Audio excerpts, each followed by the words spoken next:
This is the end, beautiful friend. This is the end, my only friend. The end of our elaborate plans. The end of everything that stands. The end. No safety or surprise, the end. Damn! You are now about to witness the strength of street knowledge.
Well, all right.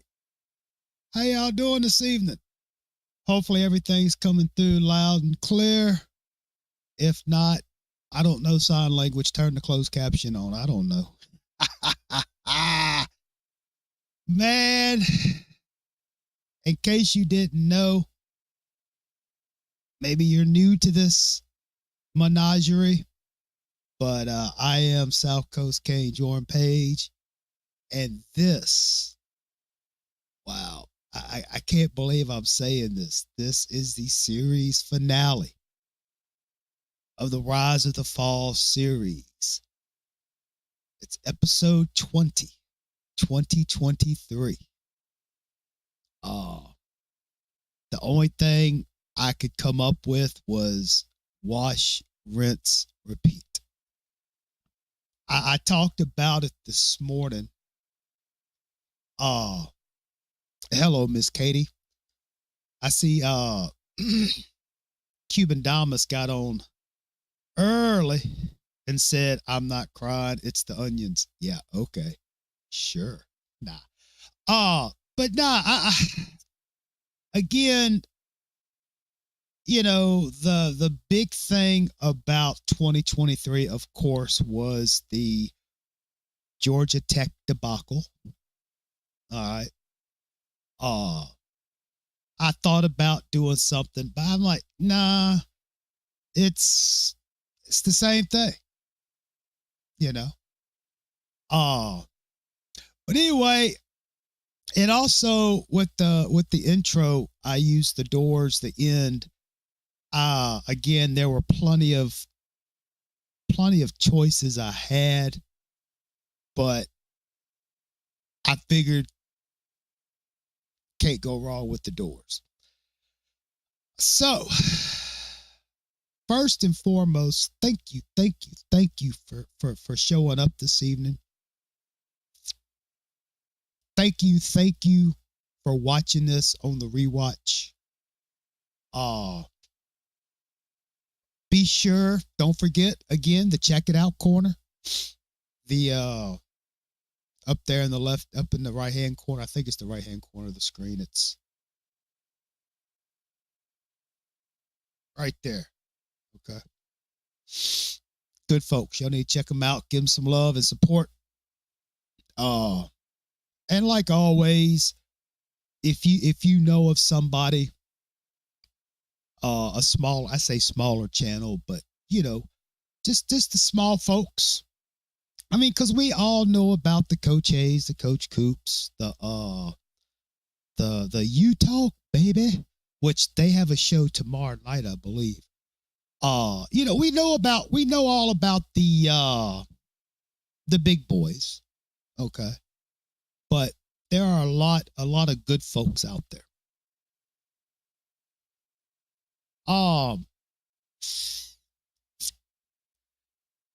In case you missed it this morning, I know Miss Katie was there. This morning I had a little patio perspective talking about tonight's show. Of course, there was some, I don't know where some of these cats come from, but hey, everybody's welcome as long as you're not a knucklehead. And I don't know what I did, but that patio perspective, it had like 220 something views. I'm like, damn, people must be bored on a Thursday morning. I don't know. But anyway, yeah, I talked about, and I'm going to say it again. Excuse me. You know, those of you folks that have been here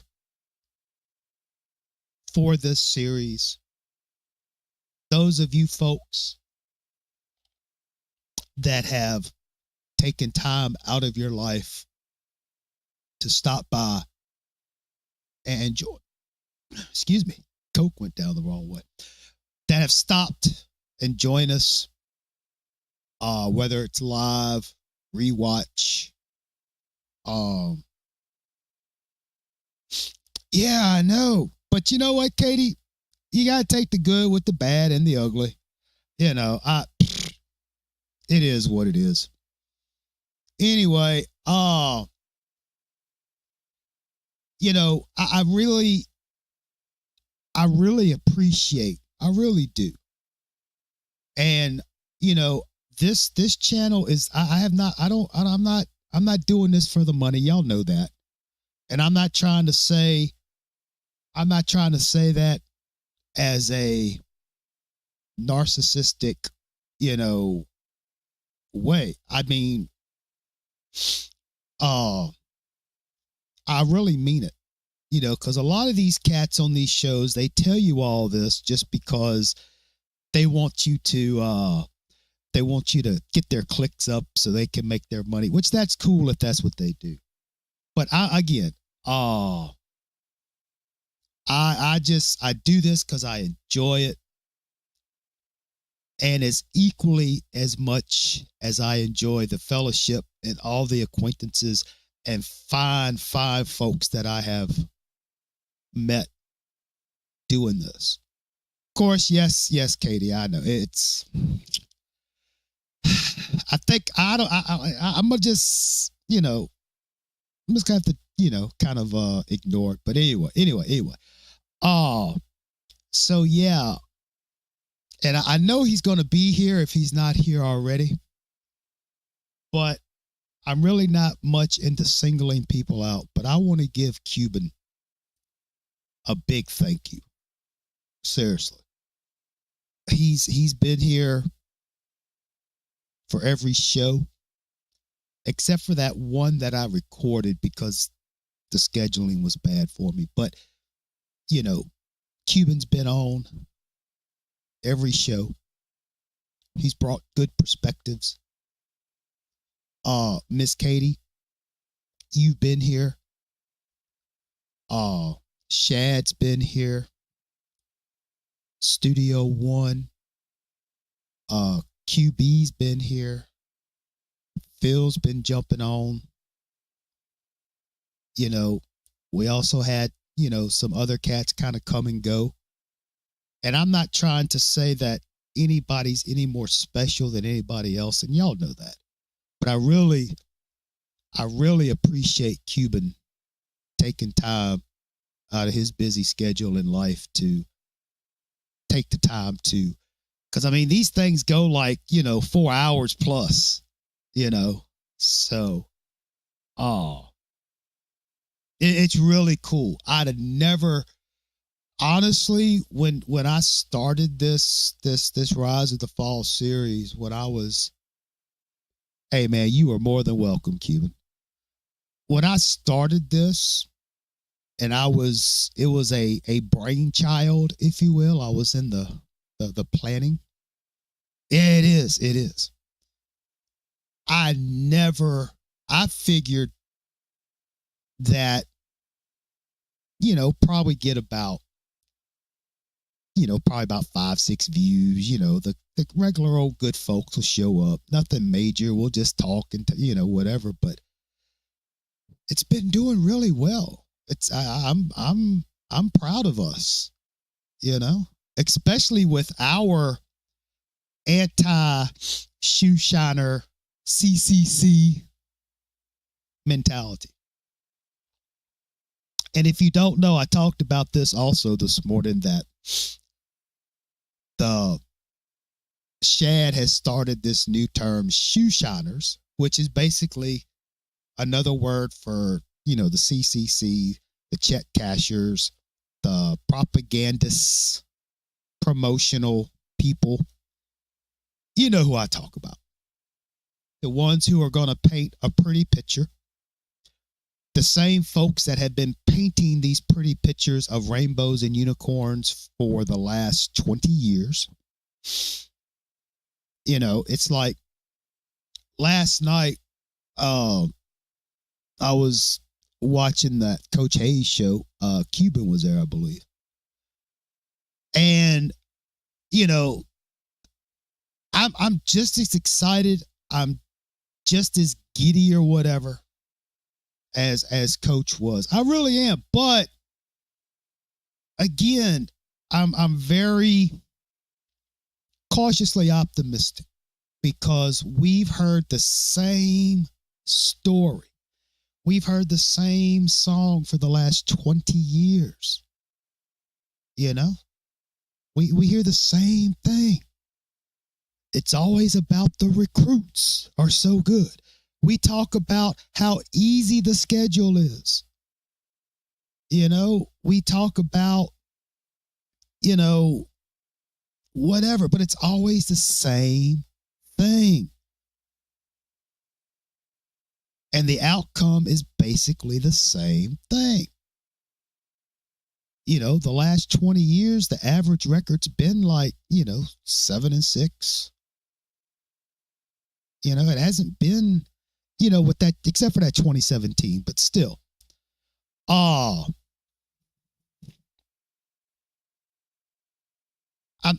not, y'all know how it is.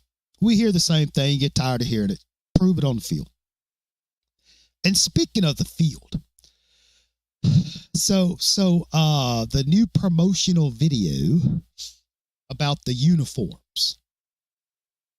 Honestly, I don't really see a difference. Okay. And truth be told, if I had to make a fashion statement about the uniforms, I don't like that green. I like kind of like on the white, all white uniform, the numbers, the green and the numbers, it's too light. The pants are too light. Go back to the dark green, kind of like what we had back in the early 2000s. Yeah, Miss Katie, they've been saying this since you were in the papoose, But again, I could care less about what they wear on the field.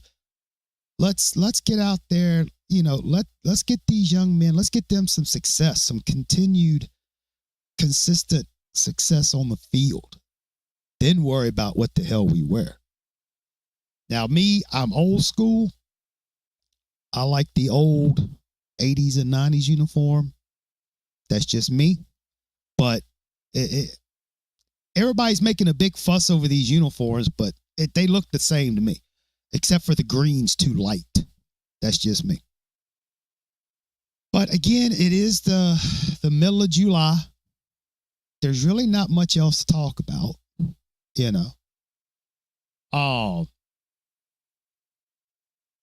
Everybody seems to be making a big fuss about these recruits that have committed. They have not signed anything, but they've committed.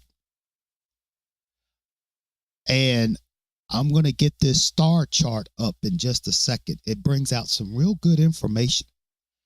One last thing.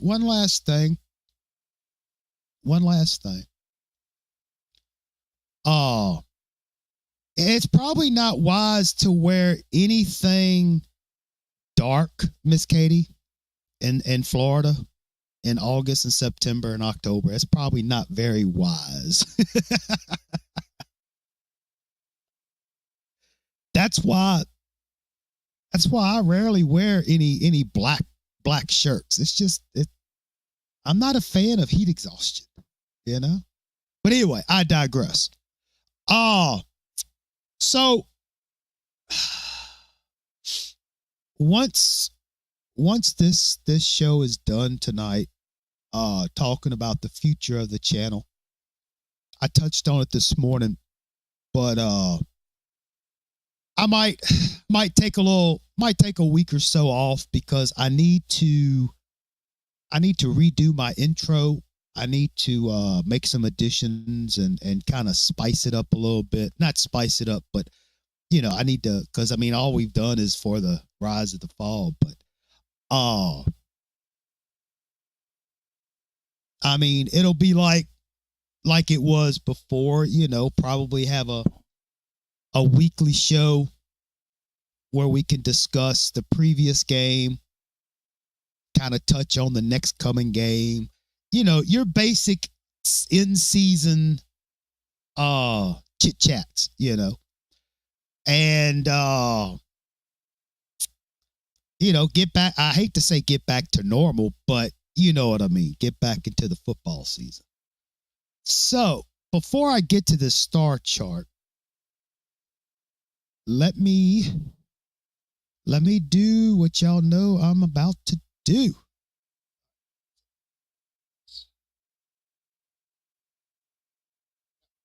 In the way. All right.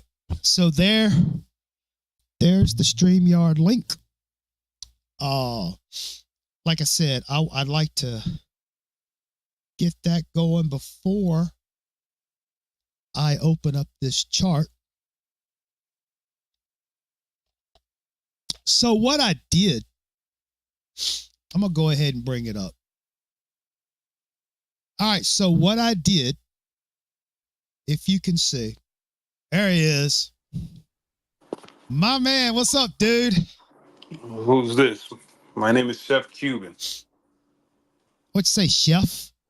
Hey, look, you working on that recipe for the Yeah, I'm kitchen? working on the recipe to cook cotes. There's no need for me to cook them right now. It's too early, Yeah.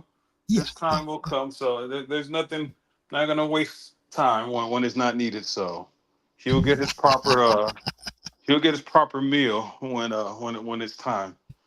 But Yes, indeed. Yes, thank indeed. you for the kind words, man. That was real nice. Well, I This mean, you show, deserve it. You deserve it. I mean, yeah, I no, give thanks and this show was needed to carry us through the off. Well, I needed to carry us through the off season and take me away from everyday life bullshit. So right.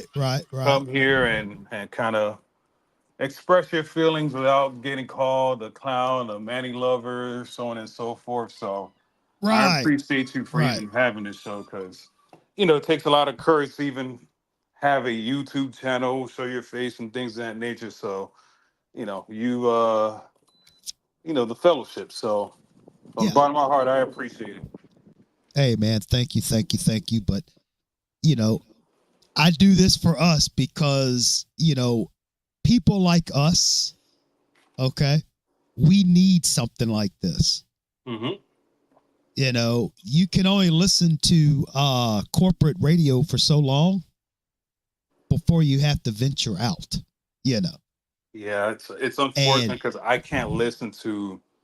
I can't listen to the preseason talk like I used to. It's like I can't, guys. it, like it's rinse and repeat, same thing every year. Best yep, recruits ever. yep, yep, We're gonna finish top five in the polls. We're going to be the best team in the ACC. We have an easy schedule. It's yeah, same thing every year, right? So it's yeah. I was exactly. listening to Coach Hay. So you said you had the same feelings. I'm sorry, I can't get excited because of just the history. It's like I can't do it. I can't. I wish I was happy go lucky like everybody else, but I'm like I just can't do it, fellas. It's just this Well, program has screwed me over way too much. and what I mean when I say that is, I mean, every year I always, I expect things to happen, but as time goes by, you kind of just get like, okay, well, it's almost like being comfortably numb to the mediocrity. Right. And then if you say anything to these folks who are painting these pictures of rainbows and unicorns, then you're anti-Kane. It's like talking about Coach Hayes' show last night. When Shad came on there, I think it was his second call or third call. I don't know. And Shad was just saying things that we've all been saying. Right. And it's like, Coach, come down off that. But, it is what it is because, again, for those of y'all out there, we want Miami to be successful. We need Miami to be successful. We want to say, hey, we were probably a little too hard, or we were wrong, or but we want Miami to be successful. But we've been fooled by these snake oil salesmen before, and people like us, me, Cuban, Shad, so forth and so on. We know about Miami football prior to 2017. Right. You know, and I know they had that one dude was talking about, you know, getting over and just letting go of the, you know, the stuff 30 years ago. But how can you? You know, and that's the whole thing. They want to erase all this prior to 2017 because it completely disrupts and I guess disproves and destroys their narratives. They say that on one side, but then on the other side is like Mario's the guy to bring it back because he's a true king. He's been so it's like pick a side, man, because you can't say both things in the same sentence. Right. You can, but it just doesn't make any sense. Well, when you're worried about clicks and views and, you know, being a politician about it, that's what happens. So, and it's like it's not fun. Like we don't like it's not fun being negative. I don't want to be negative. I want to talk shit to Florida State, Clemson, Florida fans, Bama. Right. But how can we? How could we? Yeah, it's like we just, you know, it's a shitty program, and I'm not going to sugarcoat anything. Exactly. And if you are, then, you know, proud for you, but I'm not going to sugarcoat stuff. No. But before you continue, your show is finishing right on time. You know why? What's that? Next week it's college football, the video game. Oh yeah, that's right. I've been seeing some interesting stuff about it, but yeah, that's going to be crazy. Yeah, my focus will be gone. I just hope that the servers that EA and Microsoft and Sony, I hope they can handle the influx of traffic, because it's going to be a lot of internet traffic that day. Yeah, you know? It's not that day. It's going to be for a while. So I don't trust EA. Right, like right. I'm just going to enjoy this game for what it is. But I know that once it comes on the 16th or 19th, whenever you get it, it's going to have a lot of bugs. Oh yeah. You know, it's kind of like you know, don't want to show too much of our age, but you know how people would wait in line at the store for the new album or the new whatever, you know. I remember. I used to stand outside trying to get this video game before it came out in college. Yep, exactly. And it's funny because there's like a lot of people that knew from college that are calling me. They're like, "Hey man, are you gonna get the game?" I'm like, "Yeah, I'm getting the game." He's like, "You're lucky. You're not married." I'm like, "Yep." And you guys are. I'm like, I don't feel sorry for you guys. Yeah. Now me personally, I'm gonna kind of see what happens. I wanna let I've never really been one to get the first edition of a game just because of, you know, bugs and this and that. But, you know, we're gonna see what happens. I am really shocked that they didn't come out with a PC version of it yet. Man, I'm pissed that there's not, because I think I've told you a picture of my PC, and it's like, I have a super duper PC, and it's like, man, I can't play it on my PC, and it's like, this is disappointing. But which I don't understand, because it's like, you make these games on a PC, right? I think honestly, I think Microsoft and Sony are in cahoots with EA, because with it only being on the video game platform, the Xbox and PlayStation, then people have to go out and buy that if they don't have it. Well, no, the reason it's not on PC is because FIFA and Madden are like big worldwide games, and in order to attract everybody, they need to put it on PC. Versus a college football game, it's only United States. So it doesn't, you know, the development efforts is not there for them to do that. Right. But, you know, we'll see. Yeah, so your show's just finishing right on time, because I will be lost. next week. I hear you. All right. So let me explain this star chart. Okay. So what I did is I went from 2004 all the way to today, or 2023.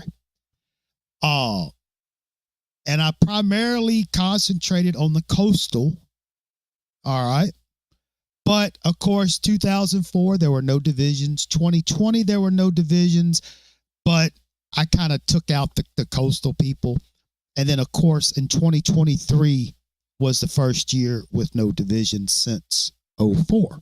So what I did is right here on these teams, it's actually the standings, the end of the year standings in the ACC. All right. And now, of course, I'm using rivals because that's all we've used during this series.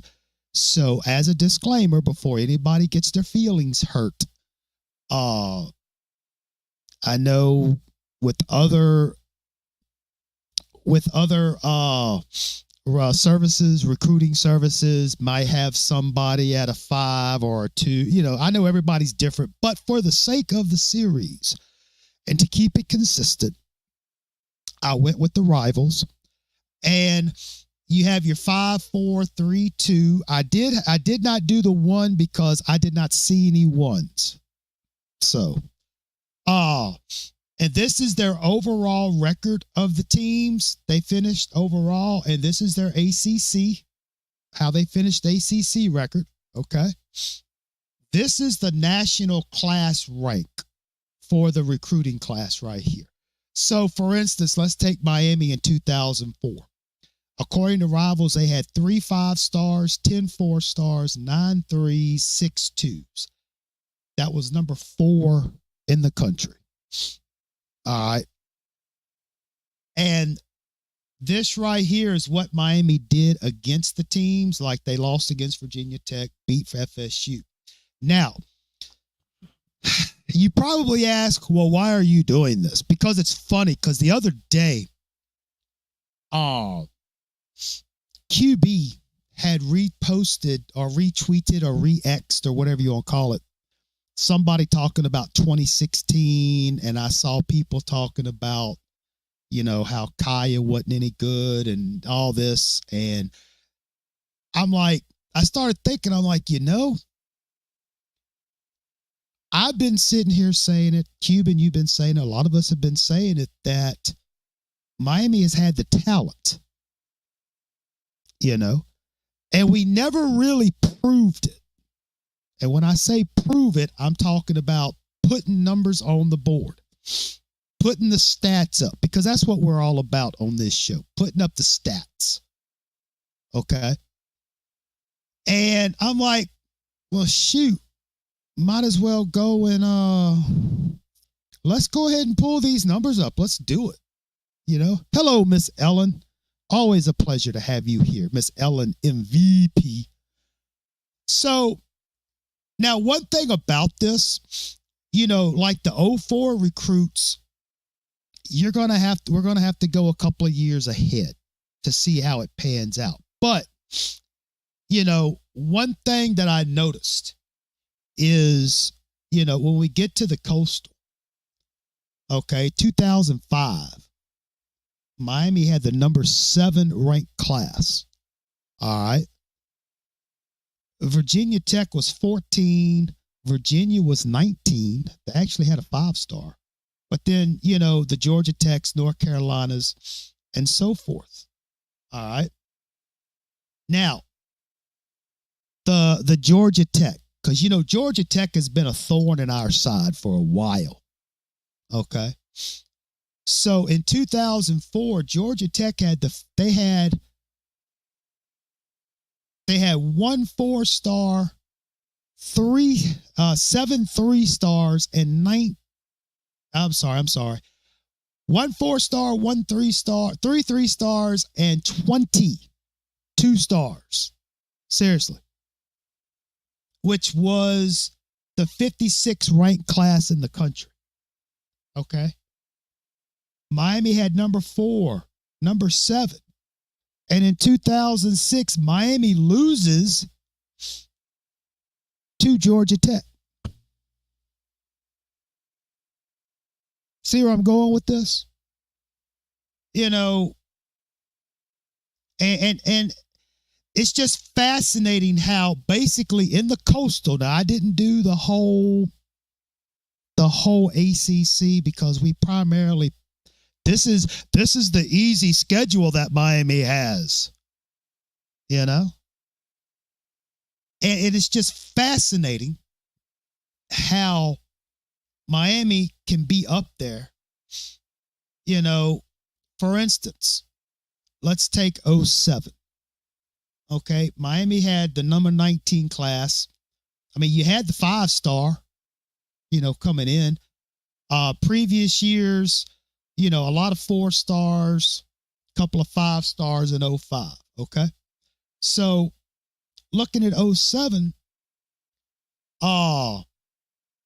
you know, Miami lost to Virginia Tech, Virginia, Georgia Tech, and North Carolina in 07. So if we go back to like, say, 05, you know, number 62 for Georgia Tech, number 44 for North Carolina, number 19 for Virginia. You know, I mean, look at Georgia. Like I said, Georgia Tech in 2005, 7 3-stars and 12 2-stars. Okay, Miami's pulling in 2 5-stars, 11 4-stars. You see where I'm getting at? And it's just fascinating. You know, even in 2008, you had the Young Bulls. Okay, they were number 5 class. And the reason why I have all this is just to show that Miami had the talent coming in. Okay, Miami had the talent coming in. I won't go in too much detail, but as you can see, number 16. Now the number in 2011 it was 36, but where is it at? I mean, y'all pay attention to Duke now. Duke is like, you know, they're not very high up. Okay. Okay. For instance, 2013 when they lost to Duke. Okay. If you go back in 2012, Duke had number 53 ranked recruiting class. They were all 3 stars. 2011, all 3 stars, number 76 ranked class. Even 2010, it was 3s and 2s. They were number 72 in the country. But Miami loses to them in 2013. Now, again, the point that I'm proving, that I'm trying to prove is, and we're going to get to it later. We'll talk about it when we get to the end of the season here.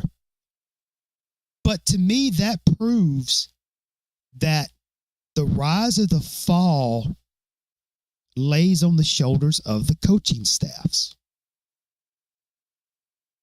It falls on the shoulders of the development that didn't happen. You had talent coming in. Okay. What happened? They weren't developed. They weren't coached. The game day preparations just didn't happen. You know? And, you know, and when I was putting all this together, like with the Dukes, you know, you see where they were and what they had coming in. And give credit to those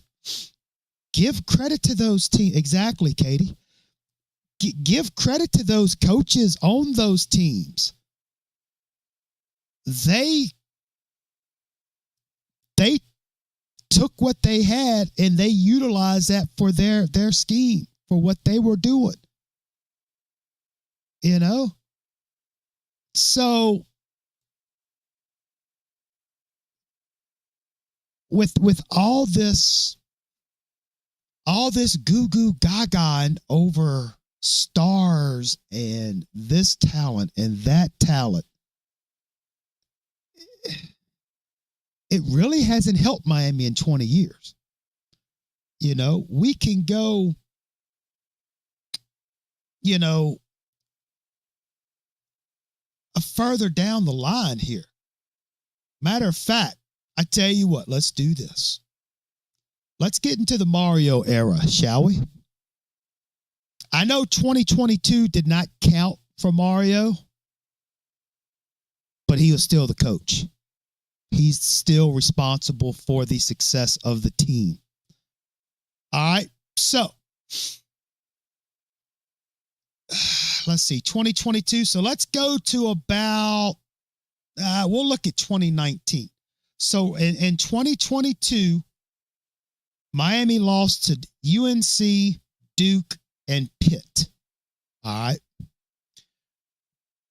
In 2021, Pitt had the 21 ranked class, all 3 stars.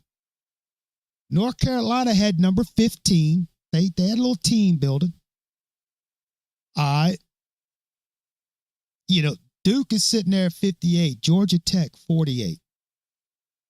You know? To 2020. I know that was the COVID year. But Pittsburgh is at 44. I mean, look at Virginia. Virginia, 59. Virginia Tech, 85. Duke, number 61. They got all 3 stars. Miami has the 4 stars, 4 stars, a 5-star. I mean, let's go look at number 19, year 2019. You know, yeah, Virginia Tech had a nice little class at 25, but it was kind of equal. Miami didn't have as many, but I mean, look at this. Look at all the 3 stars for everybody else. And again, no disrespect to those young men who were ranked as 3 stars. This is not a knock on them. Okay. And, you know, I don't want to really go into this at length, but, you know, I sit here and look at 2023. All right. According to Rivals, Miami's 2023 class was ranked number 8. Look at the rest of the ACC. Clemson got 10. Okay. But everybody else, you know, is nowhere near. But yet,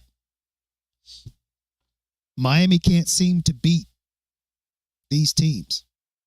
And history has proven it. All right. Oh. So, yeah. And again, we can go through this in depth at a later time.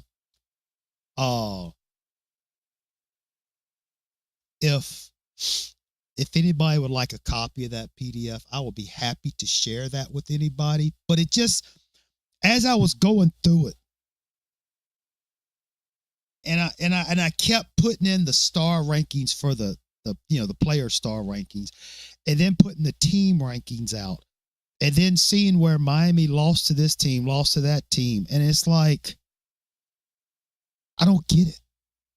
But then I got it, because it does prove that you can get all the 5 stars you want. But if you don't utilize them correctly, what's the use?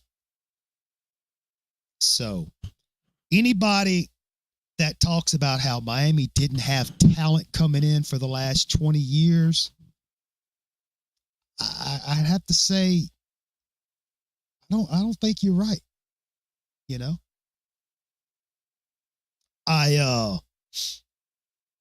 that's why I just hope. I think this year is kind of an anomaly because, you know, with the NIL, the transfer portal, you know, it makes for, you start diluting the formula a little bit. but just going through.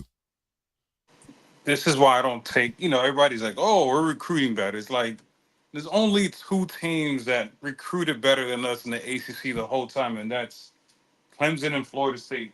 And it's like, Exactly. it's not, to me, it's not about recruiting. It's about coaching.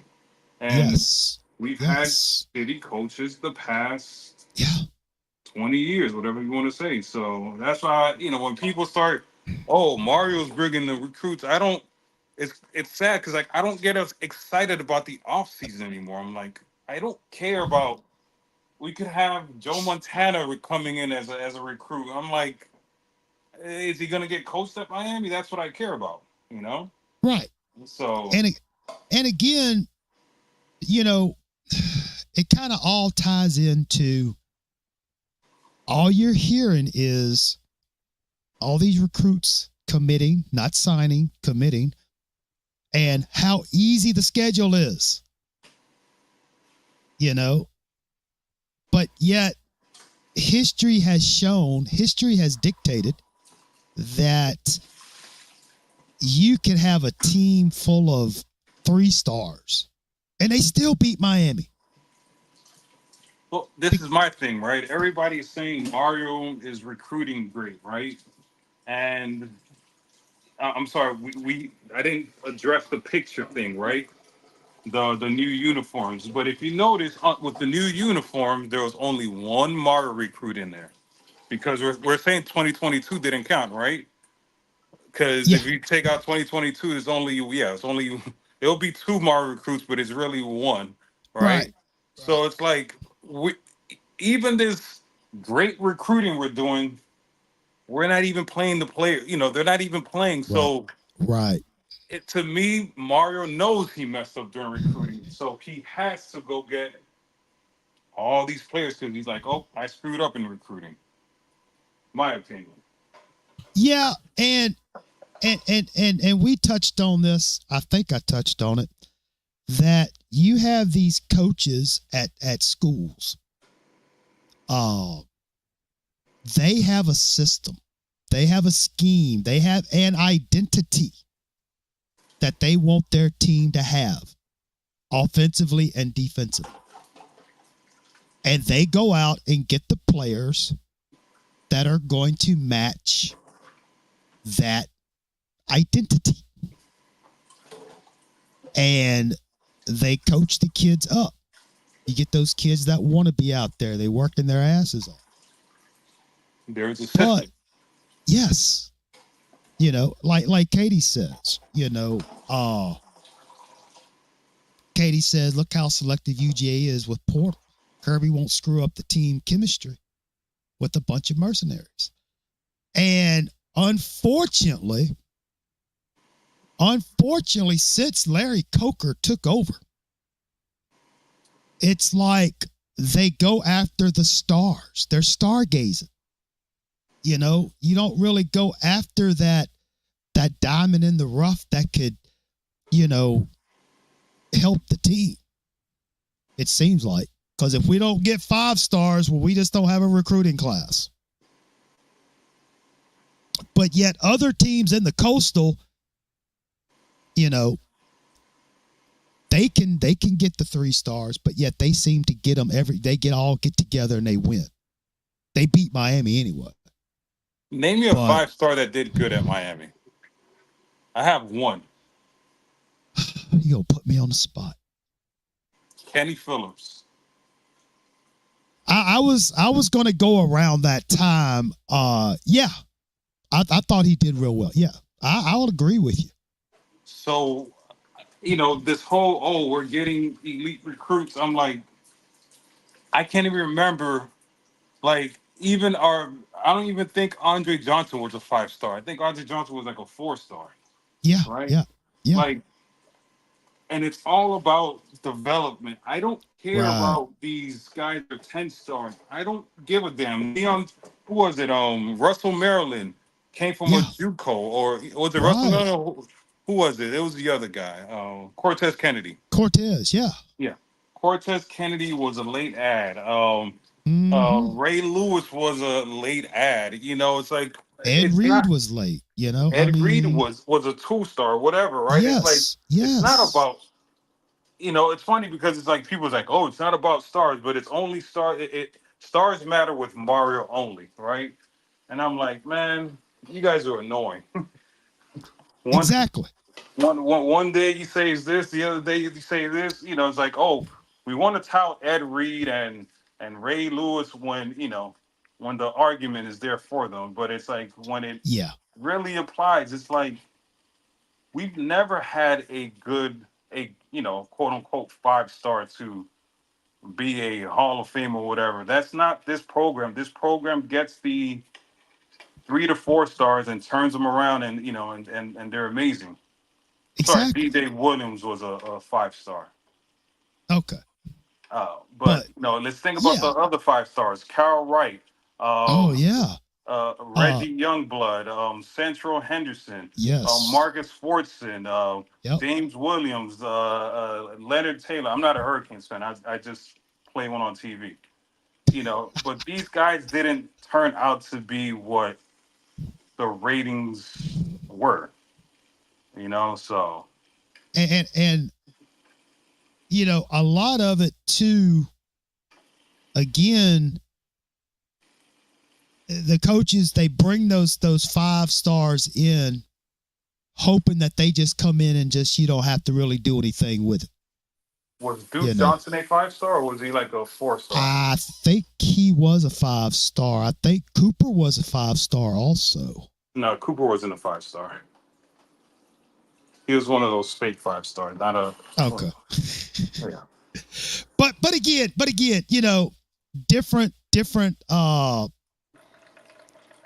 recruiting services have different whatevers. Again, Right, I was just yeah. going on the rivals, but yeah, it's me personally, I'd rather see a class of 2 stars that want to be at Miami, that get out there and work their asses off. They play as a team, as a unit, and strive to be successful instead of being, well, I just got this NIL deal. I really don't want to ruin my money. And, I'm just trying to get to the NFL. I really don't want to get hurt. I don't really want to play in the bowl game because I can make my draft stock go down. I'd rather have a group of guys that, damn the torpedoes, full speed ahead. We're going to win. The team is going to win. You know what I mean? That's just me. I'm with you. It's I'm just tired of the 5-star. Oh, we're getting this 5-star, man. It's like, man, I care about development, right? Like Right. the way that Alabama was Yeah. with Saban is how we used to be, right? Is you Right. come to this program, you sit down for a year or two, get your man bones, and then you play Mm-hmm. year Yeah. 3 and 4, then you go to the Yeah. NFL. Right, but Exactly. now it's like, Exactly. hey, let's get these freshmen in and play them right away. It's like, no, man. Right. There's a protocol. Yeah. There's a Exactly. system. And again, this is no disrespect to the fine folks out there doing the recruiting stuff and playing, showing the recruiting news and stuff. It's nothing against them, but let's take it with the grain of salt. Okay. Take it with the grain of salt. Cause like you said, Cuban, you take last year's recruiting class, or the 2022 recruiting class. I know it didn't count. You take the 2023 recruiting class. First off, everybody left for some reason. I don't know why the recruits left, but they left. Well, it's easy because they replaced them with portal players. So yeah, I know. I was being sarcastic. But yeah, exactly. Case in point, Trevante. When Parrish left, they said, "Oh, we got to have a portal. We got to get somebody in the portal." And I'll tell you, I'll be honest with you. I didn't think I even to this day, Miami did not need Cam Ward and they did not need Martinez. And they didn't need that dude from Houston. I'm just saying that's my opinion. You have the talent. I know they're young, but you got to get them on the field sometime, you know, and it is what it is. That's just my opinion. Because I'm telling you, Cam Ward's only worried about Cam Ward in the NFL. I'm just saying, they you know, no disrespect to Cam as a person, but remember, he came back to up his draft stock. So just throwing that out there. Oh, what we got here? Katie says, great Miami teams have player out of Overton, Liberty City that were hungry. These high stars today come in with a sense of entitlement and have been coddled and treated. Yeah, exactly. Exactly. You know? Exactly. But anyway, yeah, I thought that was pretty interesting information. And again, we can I'm gonna keep that slide around, especially when we get to early signing day, which is December, I believe. You know. And also go back and see how this season goes. Now, of course, you have NIL, portal. It kind of dilutes things, but it is what it is. All right. So let's go ahead.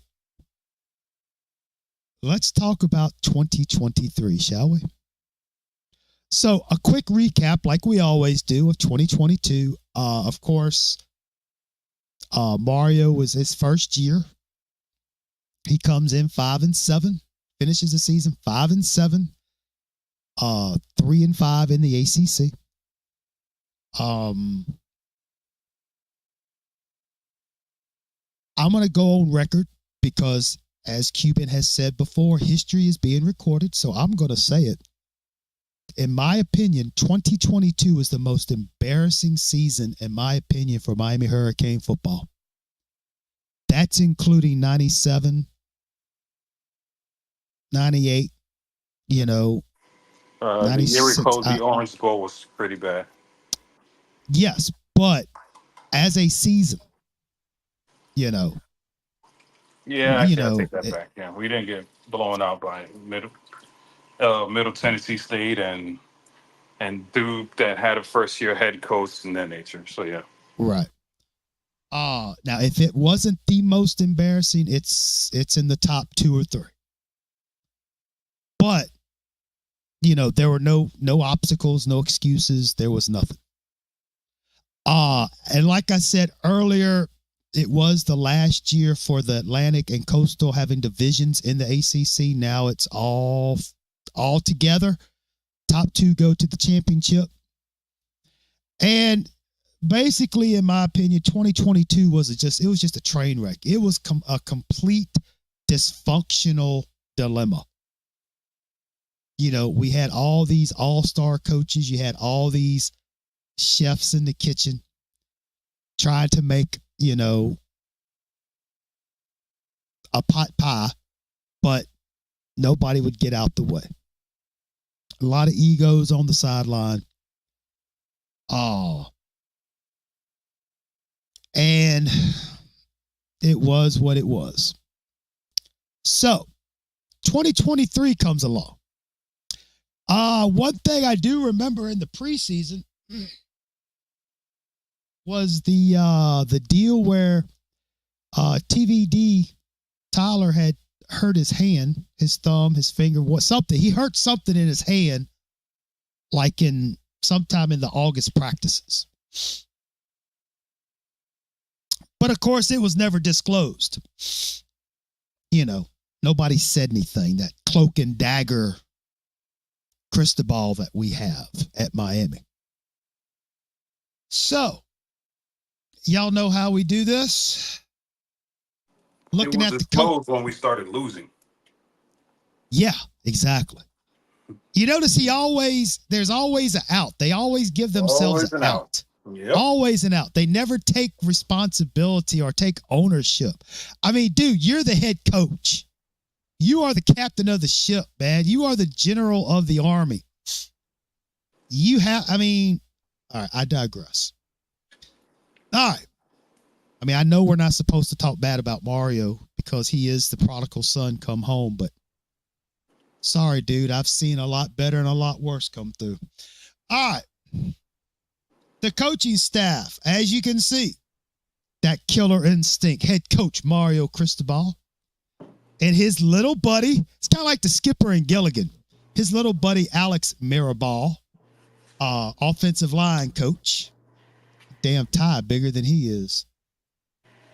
All right, so we got Mr. Shannon Dawson comes in. He is the new offensive coordinator and quarterbacks coach. Mr. Lance Guidry. I'm hoping, so far, I think he's going to go down as a good one. He is the defensive coordinator. Mr. Jamil Ade is the secondary coach. Katie, 2 hands on the ball. Pause. No diddy. Whatever. And I'm going to stop right here. I'm just going to give you my opinion. The secondary stunk. You know, it was when I hate to keep using the term dysfunctional, but it was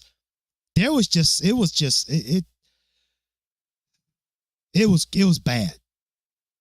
And Mr. Adai might be a great secondary coach, but it just wasn't happening. Still seeing the same things happen. Mr. Beard, the wide receiver coach. Mr. Harris was the running backs coach. Mr. Nicholson was the linebackers coach. There's old Mr. Toad come to town. Salavea. He's the defense. He's the assistant head coach for defense, defensive line, defensive run game coordinator. I thought I was going to have to write a Shad book. By the way, y'all do know Shad has some books on the Amazon. I didn't realize Shad was an author. 3 books. I was kind of hoping, I didn't know if he was going to be here with his work schedule, but I didn't know how he felt. I don't know. Maybe he's embarrassed. I don't know. Anyway, Jason Taylor, defensive line coach. And then you got this Tim Tebow's cousin here, Cody Waddell, whatever. He's the tight ends coach. Katie says she hears Mario and she's triggered. And here we go. The mustache. Mr. Feld as strength and conditioning. The players selected, the 2022 players that were selected in the draft for 2023. The second round, Tyreek Stevenson went in the 56th pick to the Bears. In the 5th round, Will Mallory, 162nd pick, went to the Colts. And in the 7th round, at the 246th pick, DJ Ivy went to the Bengals. All right, what is this? This is our transfer portal? Yes. And this time I made sure to let you know this is from 247. So if anybody's not on here, y'all let me know. All right, so Jake Garcia went to Missouri. A.J. Allen came in from Nebraska. Jalen Knighton went to SMU. Thad Franklin, he went to ULM or Louisiana Monroe. Tyler Harrell came in from Alabama. Cam McCormick come in from Oregon. Keyshawn Smith, he left for SMU. Brinson left for SMU. Mr. Brantley went to Florida Atlantic. Mammarelli, I don't know where he went to. It didn't say. He retired. He retired. Okay. JV. Yeah, okay. Cohen from Alabama. All this hype coming around. Man, Mario's taking kids from Alabama and Oregon and they wanting to come to Miami, you know. Yeah. Matt Lee from Central Florida, he came in. Clark took off for SMU. Campbell comes in, or no, Campbell takes off for Tennessee. There's our hero right there. Let's get a good pit. Let's look at that face. Look at that face. That's an offensive lineman there, buddy. He's got the hair, the smile. Oh yeah. No, nephew in his skates. He comes in from Georgia Tech. And in case y'all didn't know, that is Mario's nephew. Georgia State. Georgia State, yes. Yeah, Georgia State. You said Georgia Tech, that's why. Oh, I said Georgia Tech. Oh, I'm sorry. I done went all fanboy over nephew. I couldn't think anymore. All right. Daryl Jackson, he left for Florida State. Branson Dean come in from Purdue. Thomas Gore comes in from Georgia State. Jordan Miller takes off to SMU. Campbell comes in from ULM. Elijah Roberts takes off to SMU. Jabari Ishmael, I don't have anything for him. Burrows, another Alabama guy coming to Miami. What's Mario building here? Thomas Davis goes to Appalachian State. This is a pretty long list. Y'all notice this, right? Hay takes off to Temple. Then we got Kiko Malagoa comes in from Washington State. Aubrey Huff takes off to FIU. Shelton comes in from Duke. Cloyd comes in from Louisville. Graves takes off to Ole Miss. Devontae Brown comes in from UCF. Avante Williams takes off to Maryland. He was one of those 5 stars, if I'm not mistaken. Maybe a high 4-star, depending on your service. 5-star. I was kind of hoping this young man would have been the next great safety. I kind of thought he would be, but I got suckered. He left. Now I know he got hurt, but like a lot of these cats, they left. Jaden Davis come in from Oklahoma. Kamari Rogers takes off to, I'm assuming that's Mississippi State. Terry Roberts comes in from Iowa. Jedi Richard comes in from Vanderbilt. Mr. Blades decides to go to Duke. Frierson takes off to Louisville. And Isaiah Dunston takes off to Baylor.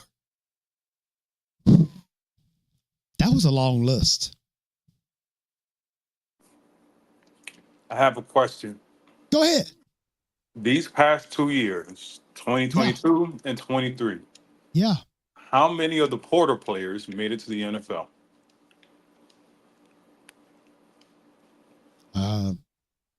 I'm going to say none that I know of. 2. 2 of 28. 2 of them. Okay. So what does that tell you, Joran? Oh, that's right. That's right. Matt Lee. I know Matt Lee was one of them. And the Davis kid. Davis. Yes. So what does that tell you, Joran? Well, that tells you that the return investment on this portal really isn't very good. And the guy picking the players from the portal doesn't know what the hell he's looking at. That too. Well, again, and I don't understand, because I thought Mario was a master recruiter. He's always recruiter. High school recruiter, not college recruiter. No. I'm talking about Mario. Yeah, he's a good high school recruiter. Right. He's the master recruiter.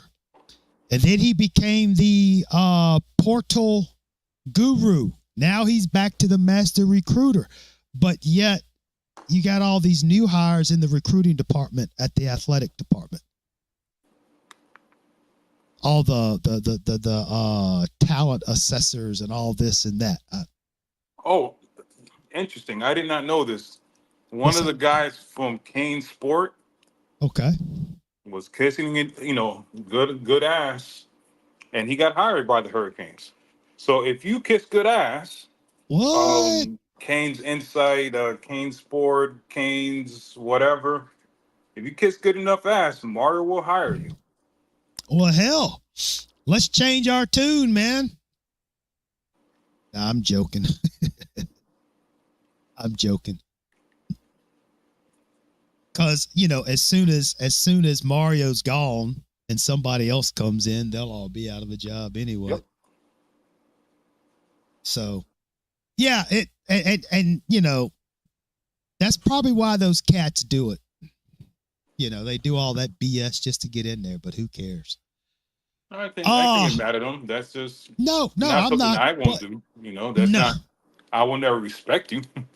No, I'm just gonna tell you how the cow eats the corn. I'm not gonna sugarcoat it. I'm just gonna say, bro, what the frack? But anyway.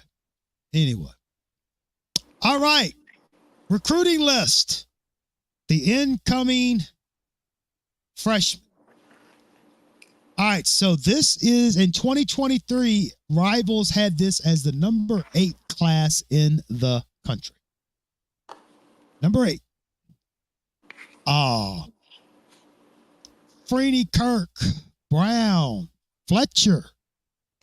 Before you keep going, could Yes. I get a prediction from you when you go through this list of starter, role player, transfer? For 2024? Yep, 2023. This class, the class you're about to talk about. Oh, yeah, I'm saying, talking about starting like. No, what do you think they're future going to do in their career at Miami? Are they going to ever be a starter? Are they going to be a role player? Or are they going to transfer? Well, based on previous situations, my first thought is my God, I hope they stay here for at least more than a year and a half. But I mean, honestly, I hope all of them stay. Yeah. Because for the simple fact, like Fletcher and Sampson, I still like to know where he's been. Well, I think Sampson will transfer at the end of spring practice. Yeah. I don't think Fletcher will ever play again at Miami. Has there been any updates on what happened to his foot? No, but I know that of that foot injury, that is a very tricky injury. Yeah. And hard to come back from. So I hope the kid comes back, but that's a tough one. It is. That's a tough one. Yeah. And if now barring that injury, I think he would be here. I think he would have been the next good one, Yeah. But yeah, I would agree, with that foot injury, because you haven't heard anything about that. Nobody's really talking about it. That's a career-ending type of injury. Yeah. Let me take it back. Not career ender, but a career stopper. Yeah. Ruben Bain.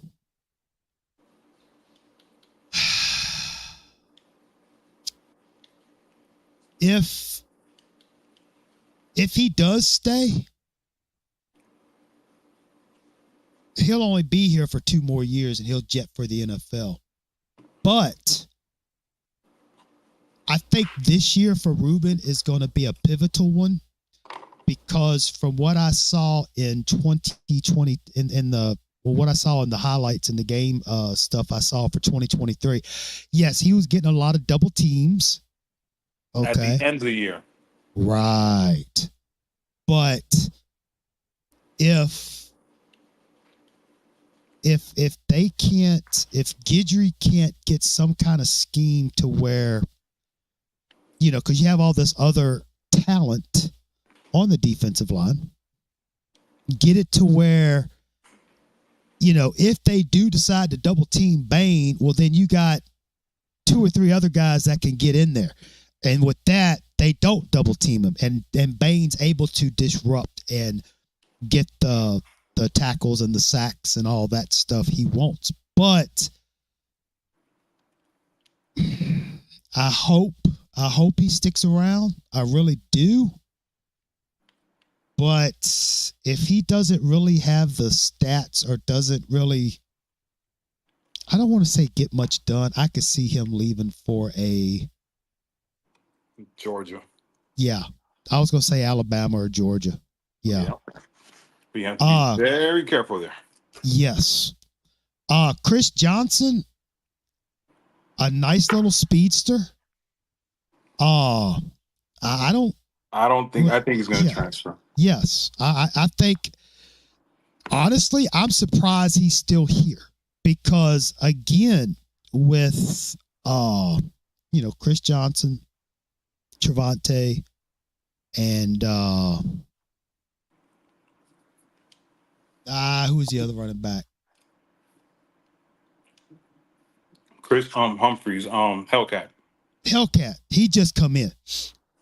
But when again I go back, yes, when Parrish left, we still have Allen too. When Parrish left to go back to Ole Miss, everybody, like I said, all they talked about was we got to have a portal running back. We have to have a portal running back. Because now all of a sudden the running backs are too young. Where was all this? They're too young when, Miller, Cooper, James, Duke, Homer, Cameron Harris. You see where I'm getting at?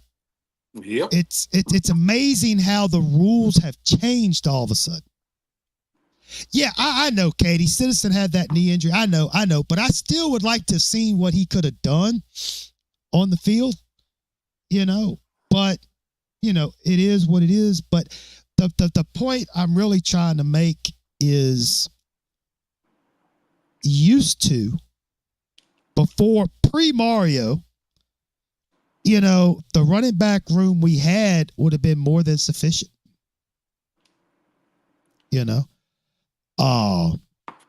But now we live in the day and age where for some reason, everybody wants the instant grits and not the regular grits because it takes too long to cook. They want it now. And like we said before, what happens next year?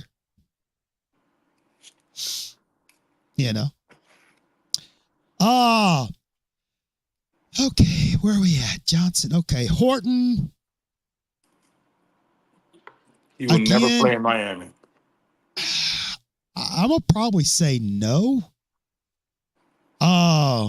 Just because of the people that they have there already at defensive tackle. Yep, got the portals. Mm-hmm. Yeah. But of course, now another thing they say is, well, we're getting depth. We get to, we can keep putting in fresh bodies. Okay. Let's see. Pulliam left. Transfer. Yeah. He left already. Oh, okay. All right. Yep. Achimpong. He left already. Yeah. I appreciate you because I didn't even look to see, No, I know it's on top of my head. Yeah. Okay. Well, I mean, when we do the preseason for 2024, we'll cover all that too. Spencer. He left. Yeah. Kinsler. He's gonna leave. He's never gonna play.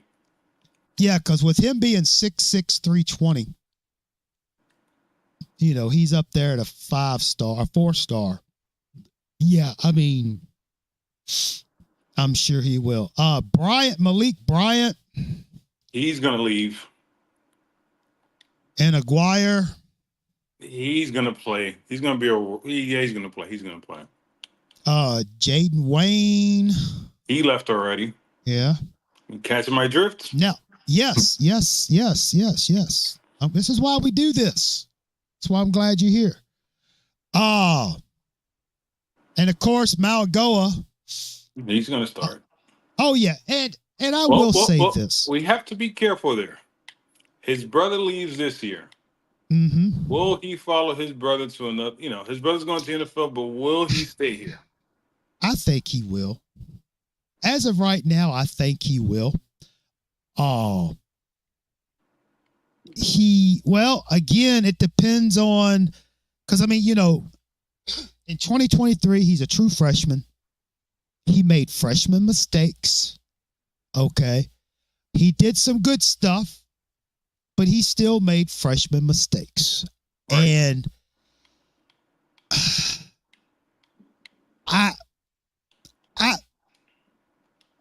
I'm going to say it. I'm going to say it because you know me, I really don't try to speak my mind around here. But I know this is going to upset Katie when I say this, but I think Malagoa's talent is going to be wasted with Mirabal. And what I mean by that is Mirabal is going to keep that young man out the NFL. I'm saying it.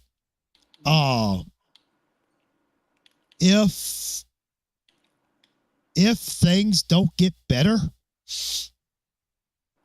I could see Malagoa leaving after this season with 2 years left. I could see him going to one of those Big 10 schools, Big 12, Iowa, it's one of those. USC, yeah, something like that. Oh, okay. Yeah. But I can see that. The smart thing to do is move him to guard, but I don't think the coach is going to have the balls to do that. Right. Because if he had, and I'm going to say it, if he was with Art Kehoe, I think him and Sampson, I think we would have had 2 hellified tackles. But again, I really can't. Guards. I don't think they're tackles, though. I think they're guards. Or we could have 2 good guards. But what I'm saying is, of course, we haven't seen Sampson on the field yet. But yeah, I mean, tackle, guard, they could be one of the good ones. But I got a feeling their talents are going to be wasted. And I could see Malagoa and Sampson gone by next year, probably. I think one of them stays, not both. Now, Katie says Malagoa is slow AF off the ball and pass protection. He's a run blocker. That's it. And I'm not going to argue that, and I'm not making excuses for him, Katie. But again, he's a true freshman. Okay. We have this great almighty offensive line coach. Okay. What is he doing to help him get quicker off the ball and pass protection? What is he doing? Again, development. I'm just saying. I'm just saying. But and Katie, to your point, maybe he's not very good at pass protection. Maybe he's not. Maybe he's more of a run blocker. Okay. But what is the coaching staff doing to help him be more successful in the parts of his game that he's not as strong in? That's what coaches do. Oh, yeah, I understand, Katie. But again, what have the coaches done to do their job and develop and coach these players? That's all I'm saying. Anyway. All right. Riley Williams. He will never play here. Nah. Robert Stafford, defensive back. He will never play here. And Lord knows we could use some good defensive backs. Yep. Nathaniel Joseph. He's going to play. And of course, we have the 8 for 23 South Beach Savior Emory. I hope he starts next year. Yeah, I give the young man a hard time, but he's just young. He just, he was freshman in 2023. He has to develop, and he can be really good. I like Emery. I do like him, but I just don't like all the other people's hype of him, making him out to be this greatest thing since sliced bread when he really hasn't done anything, but he can do it. See what I'm getting at? Yeah, I see. The thing I like about him is his leadership. Yes. And I think he has championship medal. Yeah. I think he has championship.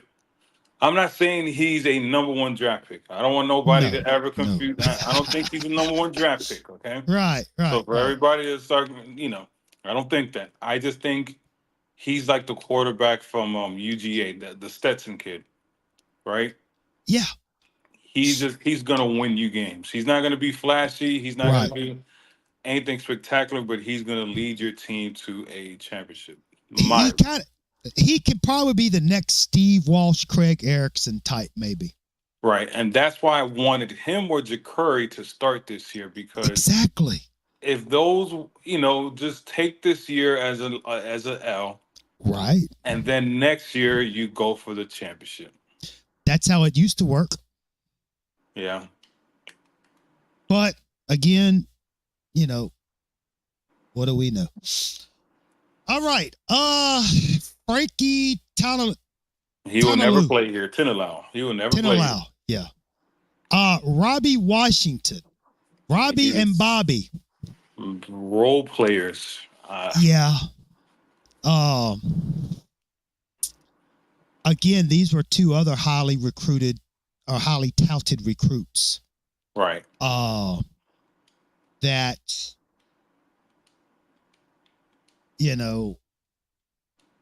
I hope they get on the field, because, once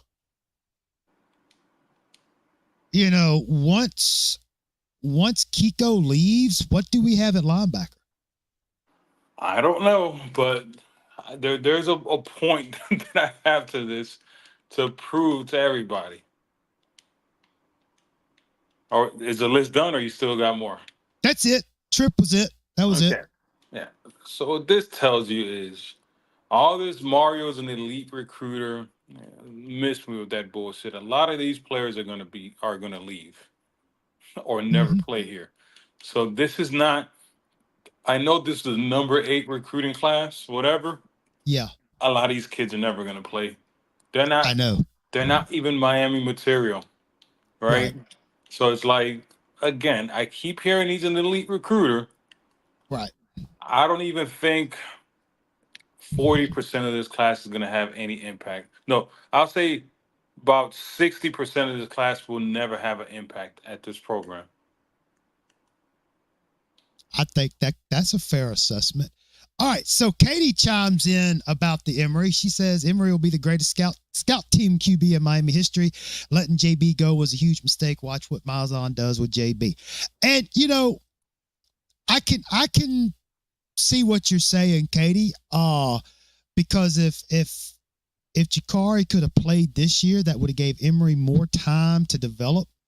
But the way it seems now is, because Emory can still redshirt.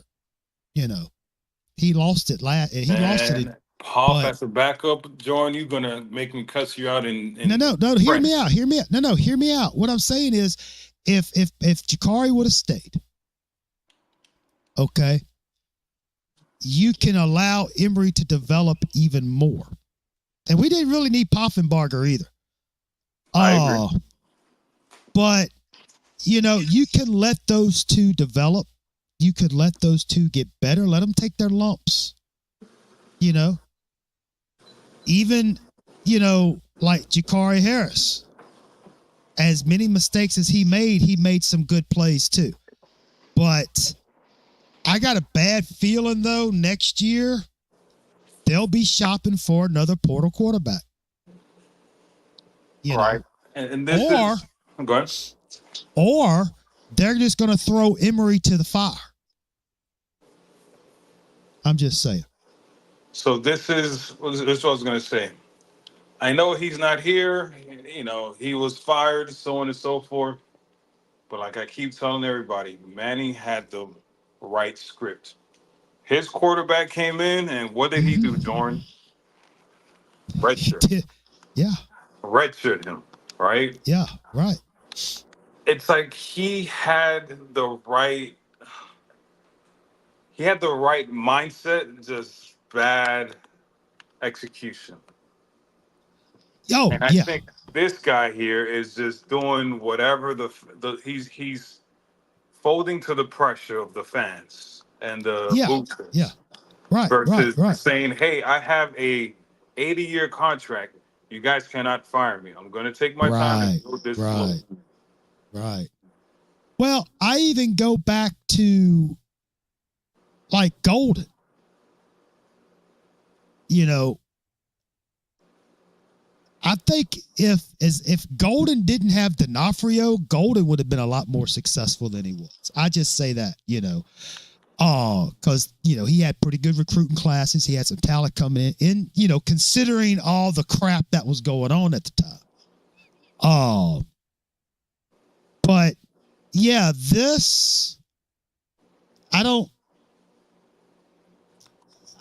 when I look at this 2023 class, I just see a bunch of 5 and 4 and 5 stars from all over the field, when in fact Miami's need was offensive line and defensive backs. Well, Or what I see is a class full of, let me guess, these named recruits right, to right, to make it seem nice, but they're never, but these guys will never right, have an impact in our right. program. Because what you just said, this class should have been filled with offensive line, defensive line, and DBs. We Yeah, got exactly. Yeah, one DB in this class, I think, right? One or two, I think it was 2. You had yeah, but yeah, right? I mean it was you, I don't know.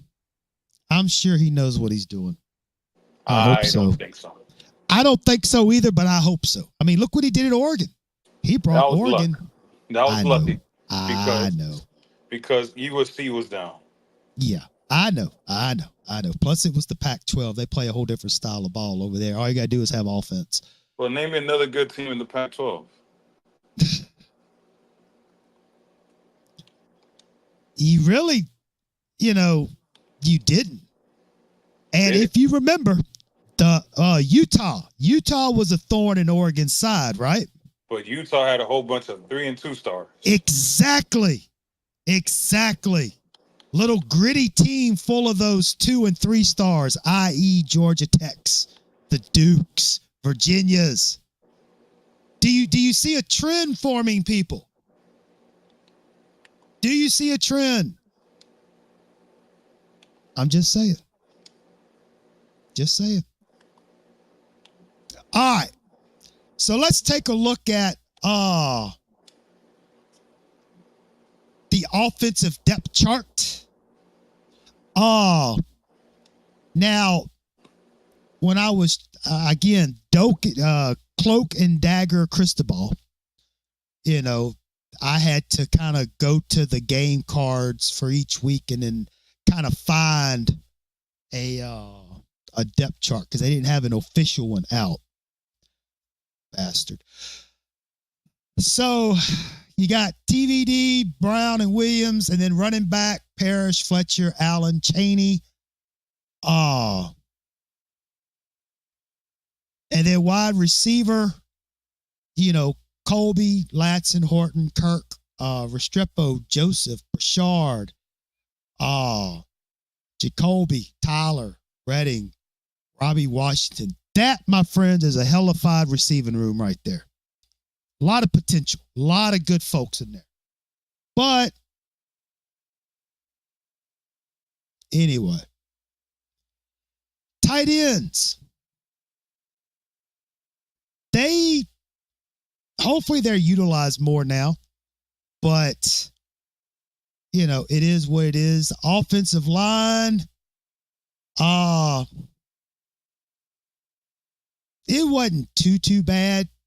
When we get to the end of the year stats, we'll go into that, but it still just wasn't. I mean, this is Miraball's second year. Crazy. All right, on defense. And I tell you what, this defensive line was pretty darn good. With Mesidor, Bain, Dean, Harrison, Hunt, Taylor, Moten, Lichtenstein, Williams, Nigel Leak, which he's gone now, by the way. And of course, my man Jafari Harvey, he's gone, by the way. And Jaden Wayne. To Corey, no disrespect to the young man, but kind of glad he left. And the linebackers, Malgoa, Flagg, Keontra, Cloyd, Bassnectar. Not bad, but without Kiko, what you really got? Hopefully Bassnectar comes around this year. I don't know.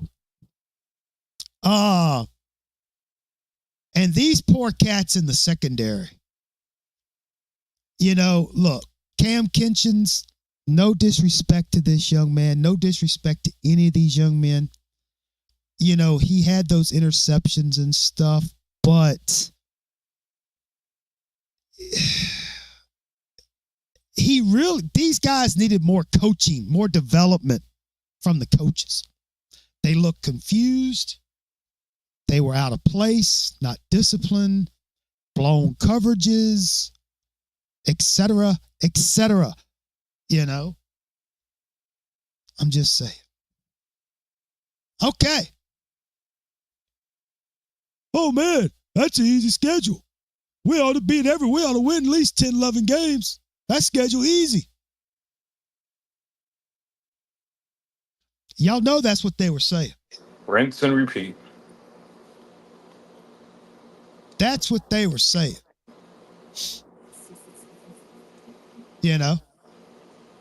Again, based on our previous 19 episodes, it's basically same thing. Now, of course, some of the ACC opponents are different because 2023 we did not have divisions. So, no North Carolina.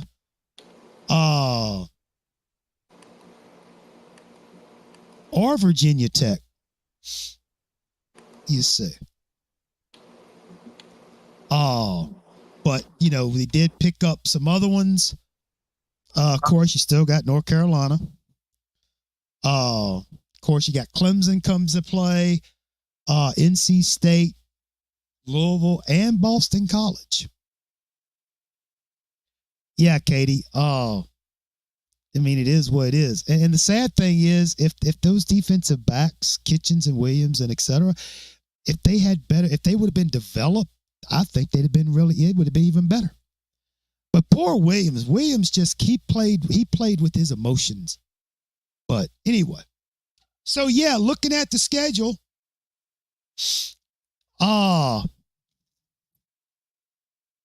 this was going to be, Miami is going to come out and win at least 10 games, at least 9 games.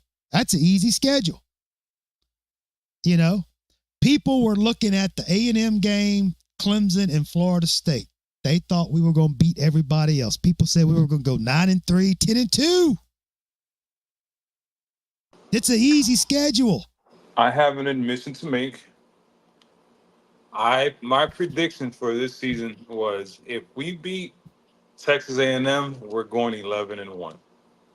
Exactly. We I'm all not gonna we fraud. I'm not gonna be a fraud. I wouldn't. no I did say that. no. I mean, we all looked at that schedule in July, August of 2023 last year, and we figured A&M will be a first good test. All right. Oh, and then of course Clemson is Clemson. And of course, Florida State, but everybody completely overlooked the Georgia Techs, the North Carolinas, the Virginias, NC States, Louisville's,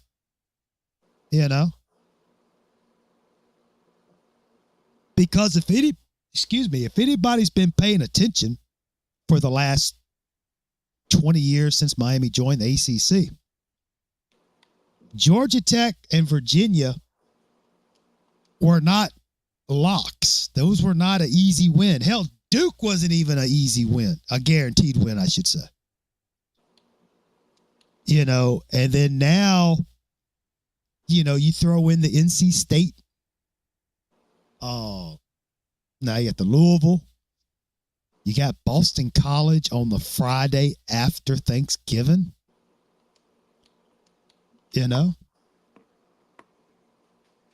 So yeah, and again,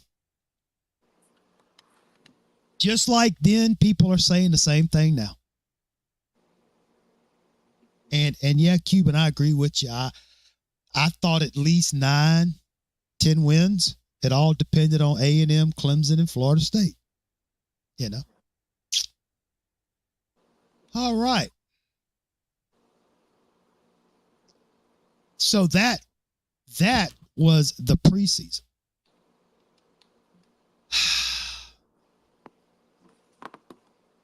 I really don't want to do this, but we got to. All right. First game of the season. Let's see if I can make this. Yes. Miami plays Miami of Ohio. Miami pulls it out 38-3.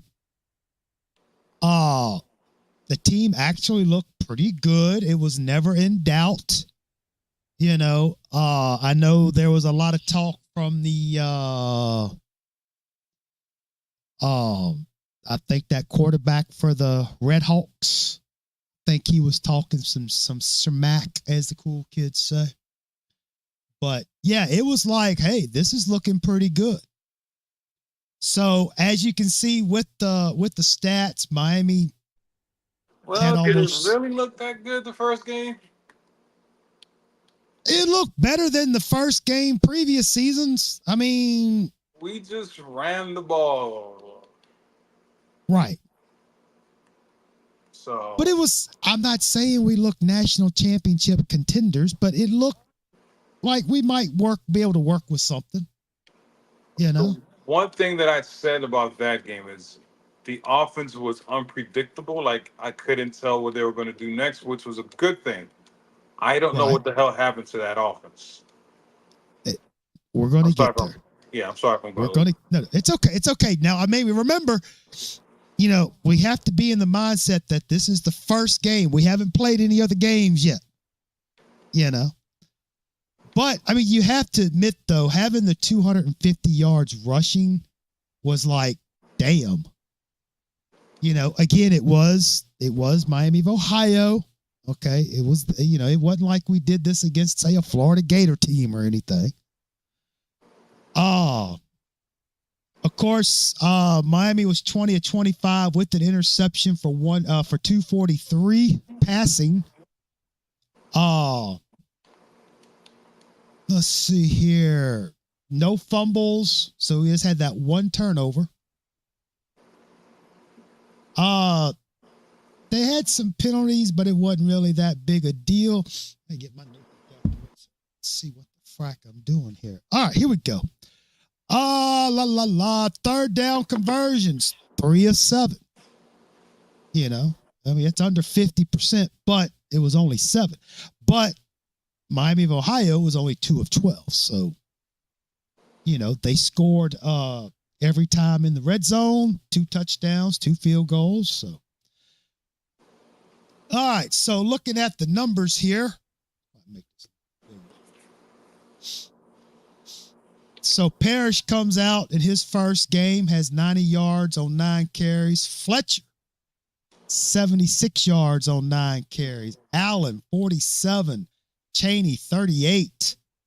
Of course, TVD was 17 of 22 and an interception. He threw for 200 yards and a touchdown. Emery come in, got a little 3 for 3 action, 42 yards, and he was sacked 1 time. Receiving group. George led everybody with 56.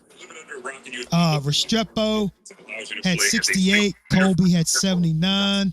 George he led in receptions with 7 is what I meant to say. Colby had a touchdown. College football 25, you basically have to make a decision. What kind of player do you want to be? And I don't mean that just from a position. I mean, what kind of recruit from a star rating do you want to be? What you watching, Cuban? You're rating him at 79. Oh, sorry. I was watching something about cars. I thought I had it on mute. I'm sorry. That's okay. I just like I was sitting here trying to talk and also listen to hear what we were listening to. I thought maybe you were watching Murder, She Wrote. No, it's about college football. It's okay. The video game. Okay, all right. And for Miami of Ohio, their leading rusher was Amos with 30 yards. Their quarterback Gabbert, 12 of 21 for 127. He was sacked 2 times, and Avion Smith was sacked 1 time. Their leading receiver, Larvadane, he had 80 yards, and so forth and so on. Okay, defensively, right quick. Like I said, Miami, Ohio had that 1 sack and that 1 interception. For Miami, Kiko was the leading tackler with 5.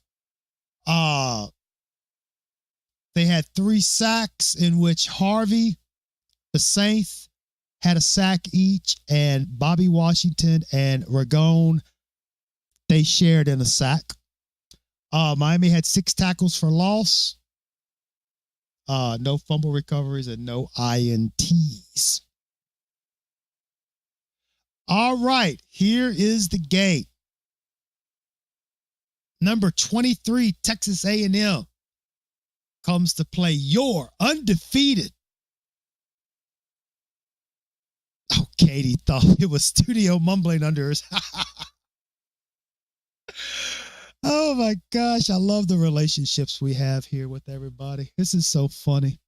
Oh, speaking of studio, I don't know if Heyru's going to watch this later, but I meant to tell you, Heyru, congratulations to those kids winning those medals on those races. Congratulations. Good job. I know them kids been working their ass off, and so have you, so good job. That was a pretty cool race the little girl ran. Yeah, it was. It was.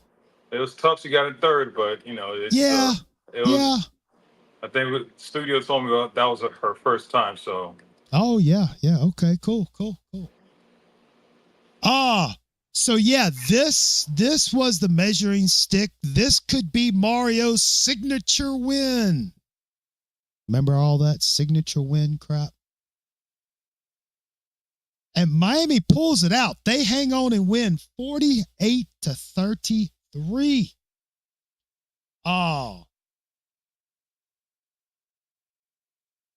One thing I do remember about this game was the miscues at the beginning. I believe there was a block. Miami had a blocked punt. I want to say there was a mishandled punt, I believe. Yep, that was Jacoby George. Yes. Punt. Yes. Oh, I you think he know, missed a field goal or he got a field goal something like, block, something like yes, it that. was like a punt, or it was, they got a short field is what I'm really trying to get at. Oh, and the one thing that really stuck out to me in this game was, with Miami being down, 17-7 with all that going on. At halftime, it's they come back and they're winning 21-17. I thought that was really cool because they had all that adversity. They had all those miscues. They were down by 10, but they come back. Of course, that 52-yard pass for Horton didn't hurt matters any, and that Bashard Smith had that, as you can see, 98-yard kickoff return. Now that, refresh my memory, but that 52-yard touchdown pass that Horton caught, is that the one where he caught on the sideline? Yeah, he had time to adjust his helmet and then took off. Yeah, he almost tripped on himself and he took off and scored. Yeah. That's what I thought that's the one thing I remember was him adjusting his helmet. So anyway, Miami pulls it out 48-33. Mario got his signature win. He beat a SEC school. We're going places, people. Guess what? Cuban was a major groupie. I was excited. I'm like, we're going 11-1. Hey, look, I was the same way, because at the time, that was a big game because A&M, they had these, that defensive end they had, that number one recruit that was Horton, something like that. Something like that. This big old kid from Miami. Oh, Shamar Stewart, yes. I'm not a Hurricanes fan, by the way. I know. I couldn't. I could see his face. I could see him, but I couldn't remember his name. But A&M had all those high priced players. You had all those high recruits. And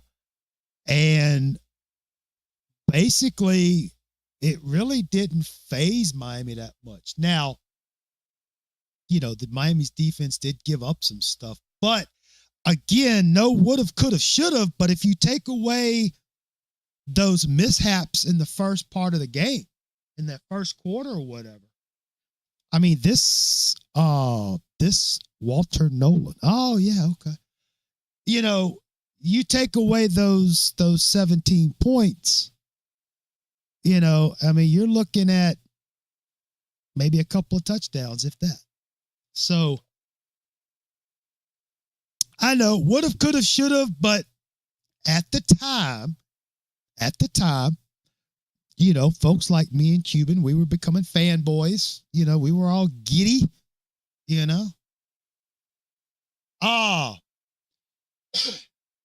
Now this is interesting. A&M had 10 more first downs than Miami did. A&M only had 97 yards rushing. Miami had only 77. But the Aggies were 31 of 53 passing. They did have the 2 interceptions for 336. Miami was 21 of 30 with no interceptions and 374 yards. A&M did fumble the ball and lost it. Miami fumbled it twice and lost one of them, and that would have been that punt. Third down conversion. A&M was 8 of 18 and Miami was 3 of 9. So, and of course, A&M did have 2 sacks on Miami. All right. So looking at the individual numbers here. There we go. Parrish had 50 yards rushing on 10 carries. Allen 22, Cheney 11, Fletcher 6. Tyler 21 of 30, 374, 5 touchdowns. He had his longest pass play of 64 yards, and he was sacked twice. And for all purposes, you know, it was a pretty good game by Tyler. Restrepo, he led all receivers with 9 receptions and 126 yards. Colby had 8 for 75 yards and a touchdown. Jacoby, 6 catches for 94 yards and 3 touchdowns. Isaiah, he had that 1 catch for 52 and he had a touchdown. So A&M, their leading rusher was Daniels with 62 on 18 carries. Wigman, he was 31 of 53, 2 interceptions, 2 touchdowns for 336. Evan Stewart was their leading receiver, 18 catches for 142. All right. Defensively, like I said, A&M had the 2 sacks. They had 6 tackles for loss. They did have a fumble recovery, which was the punt we said. For Miami, Williams was the leading tackler with 9. Davis had 8. Kinchin 7. We had no sacks. They had 5 tackles for loss. Kinchin's had a fumble recovery and an interception. Takori had an interception also. And that's a good point. That's a good point, Katie. Yeah, the A&M game. Katie says after the A&M game, let me try to put this up here. Katie says after the A&M game was when teams started playing that dropping 8 zone against TVD. Yeah. Now we're going to get to that. We're going to get to that. All right. So after that signature win, your number 22 Miami Hurricanes, undefeated, take on the 1-1 Bethune-Cookman. So again, no disrespect to Bethune, but you know, it is what it is. Bethune got their money. I don't think anybody got hurt. I just thought it was a shame that, well, for Miami's defense, that Bethune got that touchdown just over a minute left to keep from being shut out. I mean, you had a lot of second stringers in there, but, you know, hats off to Bethune for staying with it. Excuse me. All right, looking at the stats, see if I make that a little bit bigger there. As expected, you know, Miami kind of dominated in all aspects. First downs, rushing yardage, passing. Now, there was Miami did have a fumble, and Bethune fumbled it twice, but only lost one of them. Third down. We forgot one thing. At this time, TVD was a Heisman Trophy candidate. Oh, yeah, most definitely. If I'm not mistaken, the whole 2023 campaign was his Heisman hype. But yeah, you're right. After the signature win against A&M, oh yeah, that's when it really started to ramp up. Yeah, you're right. Tyler Van Dimes came back. Remember the third started for Stella again, and he got the trademark approved. Yes, I'm not a Kings fan, by the way. Yes. No, you're just reading. You must have Googled that or something. Yeah, I'm an AI bot. I just have this on the AI. AI. There you go.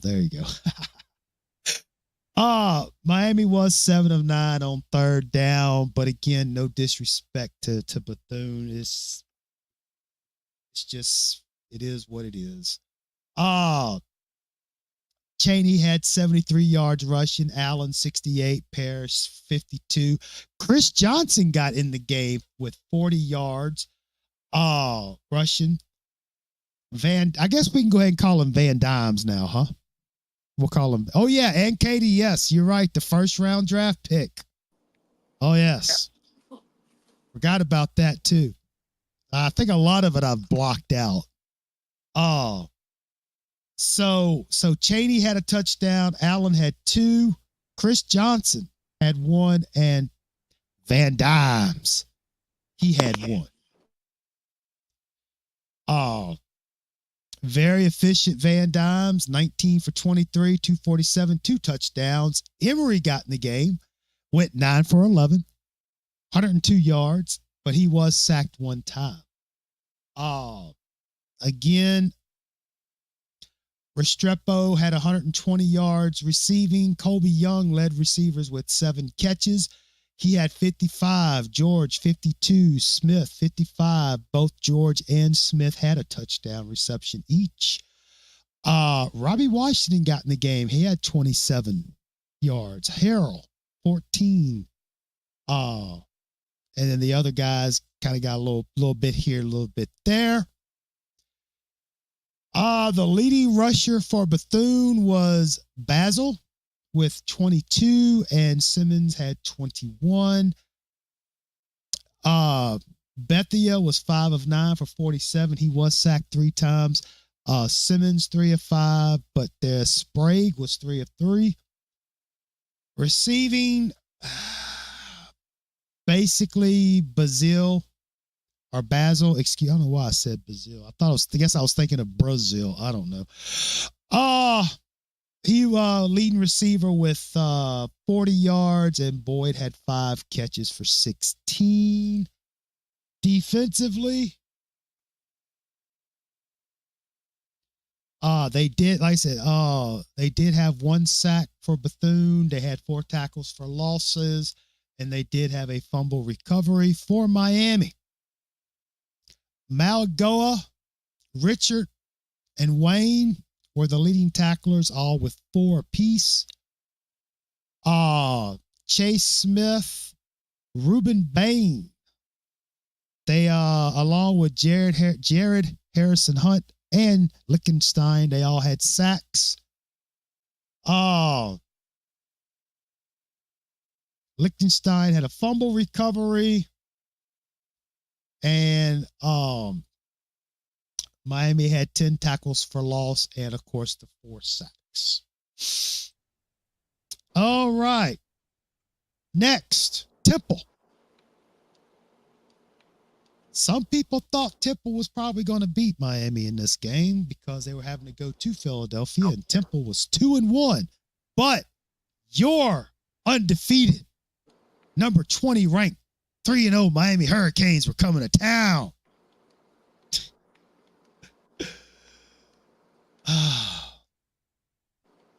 And Miami pulls it out 41-7. It was basically, kind of like back in the days of the Big East, back when Miami could beat teams like a Temple. Unlike, I digress. I'm not going to even say it. Not going to say it.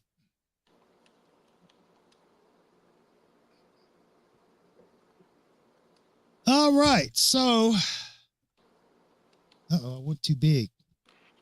There we go. So Miami had about. Question after this week. Yes. After this game, we have 2 bye weeks, like 3 bye weeks. So we're just gonna skip to North Carolina.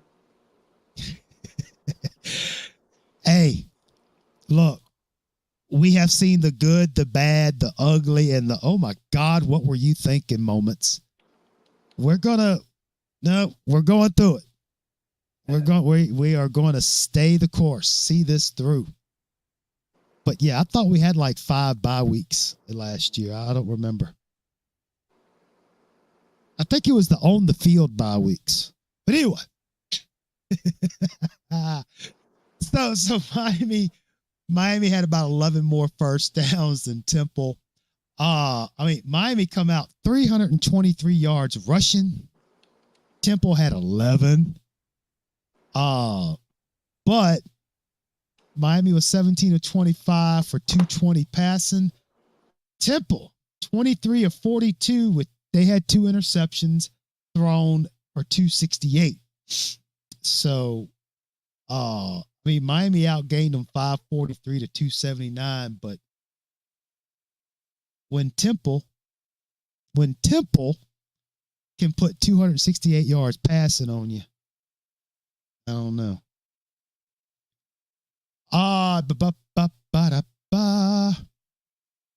Third down conversions, Miami was 5 of 11. Temple 5 of 13. All right, let's get into some stats here. So Parrish come out on 16 carries, 139 yards, 2 touchdowns.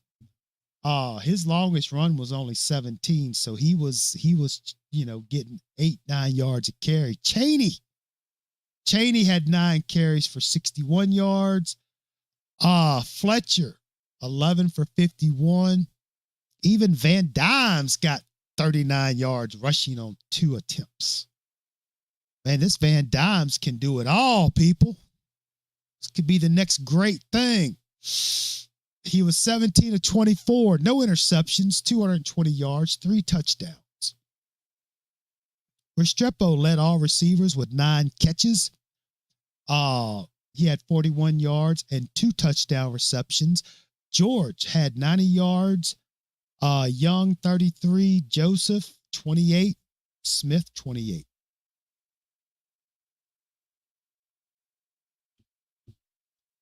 Defensively, Jaden Davis was the leading tackler with 5, and then Flagg was second with 4.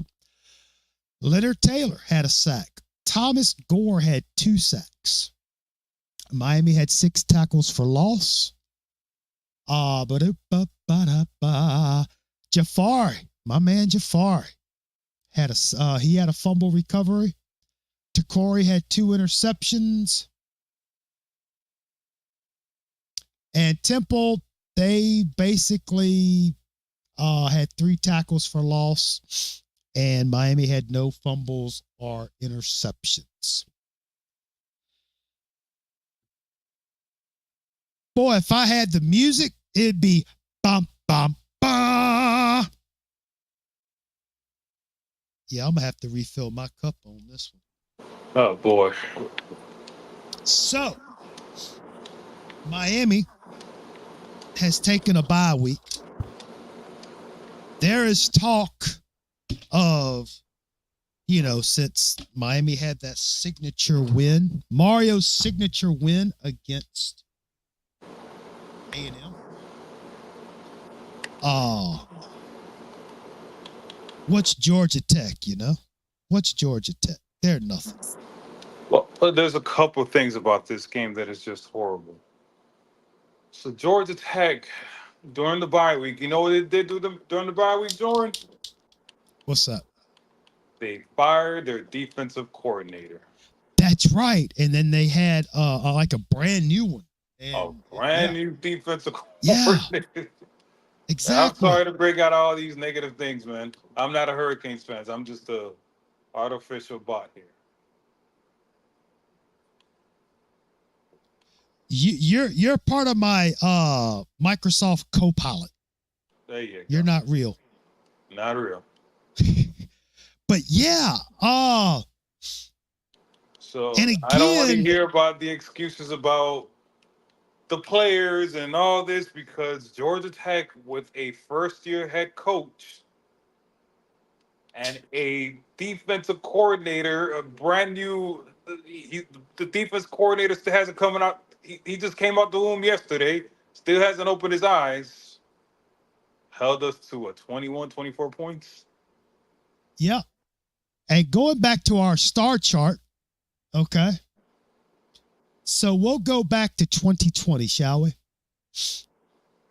Georgia Tech had 4 4-stars, 18 3-stars. They were number 25 in 2020. In 21, they had 4 4-stars, 10 3-stars. They were number 48. Okay. And 2022, they got some 4-stars coming in. Okay. 10 3-stars. They were number 51. All right. I just wanted to bring that out there. Just put that out there. So they had a little bit, but, you know, it wasn't like we were facing, you know, top 10 recruiting classes. Oh. And I hate to be the one to say this, but, you know, since we're admitting our faults, I kind of overlooked this game myself. I thought Miami was going to cakewalk it. I really did. I did not. But in the back of my mind, I also knew,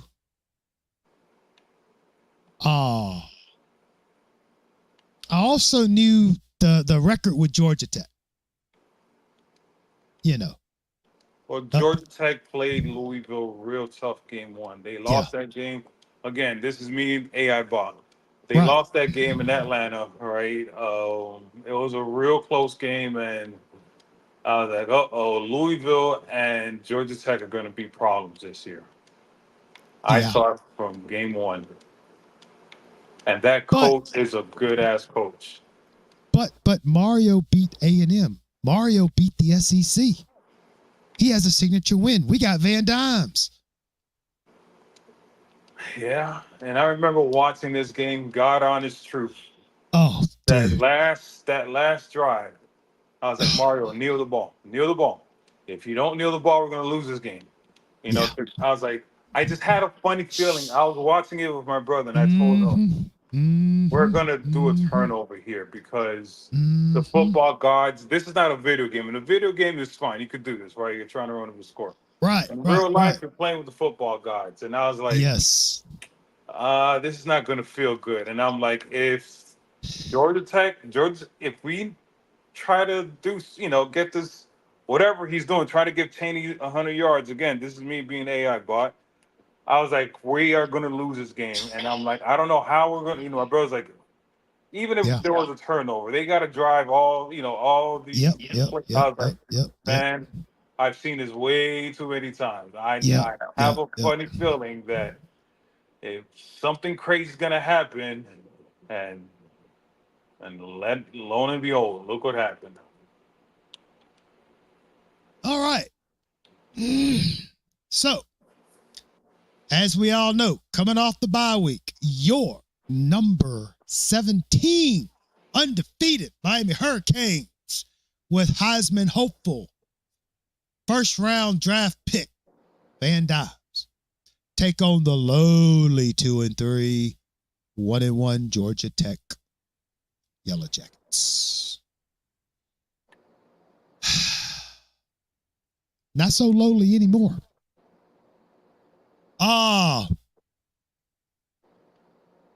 It was, you know, I'll tell you, talking about this game, you know, watching, you know, when you see the first few series, the first few drives, you kind of get that feeling this might not work out, you know? Was it this game? Because, you know, there was a bye week, right? Wasn't there rumors that TBD, again, this is AI bot Cuban. Wasn't there rumors that TBD messed up? Didn't Susan Miller said that TBD had like a cast on the film or something like that? Yes. I think this is when the preseason injury came to light. But this was a different injury. It's the other injury. So he had 2 major injuries: the hand and the skin graft thing that they said he had in the Louisville game. Oh, okay. But yeah, I do remember there was something about something on his hand or some crap like that. Yeah. Yeah. Oh, And this is a game they should have let Emery play. oh, yeah, Emery or Ja'Cory. Ja'Cory. yeah, yeah, yeah. Oh, and of course, to what Katie was saying, you know, basically Georgia Tech pulled the 86, 87 Penn State out their ass. You know, Nah, this was different. well, I'm Nah. talking about dropping the people back and all that. I'm just saying. Uh, that's a little Just, bit different. That game was thrown by Vinny Testaverde. I know, but I'm just talking about as far as, you know, I'm not saying it was exactly, but it was close. But I did notice that they had, you know, people back. And one thing I did remember seeing watching the highlights, and I remember seeing it last year too, is TVD would just stare the receiver down. Oh, and that safety for Georgia Tech was just eating that up. Oh, and again, I didn't understand why TVD was trying to force the ball into triple coverage, double coverage. It wasn't like TVD was really being pressured that much. He had time to check down, and a lot of the other receivers were in a lot better position. To be honest, we should have never been in this game. No. We should have lost this game by a lot. Exactly. TVD threw a lot of interceptions. Yes. He threw how many interceptions he threw this game? 3. And it could have been like 5. Yeah, he had 3 interceptions, and they had 2 fumbles, which technically the last one didn't count, but still, it doesn't matter. When do you sit a quarterback? In your opinion, Jordan?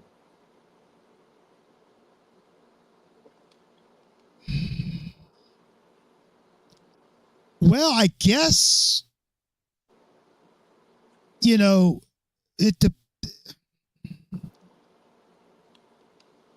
I would have hoped that Dawson, well, I mean, I know Dawson was first year, but I guess it depends on what the quarterback is doing. In other words, if you're throwing these interceptions, or if you're just not looking right, if your head looks like it's not in it, maybe you just need to sit him down for a series or 2. Let him clear his mechanism. But what is a $10 million man doing on the sidelines? Good question.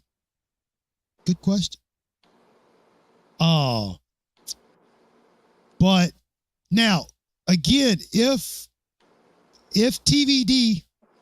Tyler was physically hampered, okay, if he was physically hampered, because Katie says, since she has our inside information on campus, she said that I personally saw TVD gimping around campus with his leg wrapped almost the entire season. He played hurt all year. Okay. Now, if that's the case, all right, say like with this Georgia Tech game, if TVD was not 100%, and he wasn't, you've got to have a short leash, because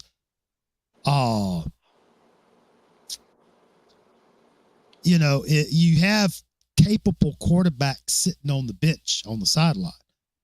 And, if it, like, say the first quarter, if it's not looking like it's happening, but the team is still in it, go ahead and let them sit down the rest of the game.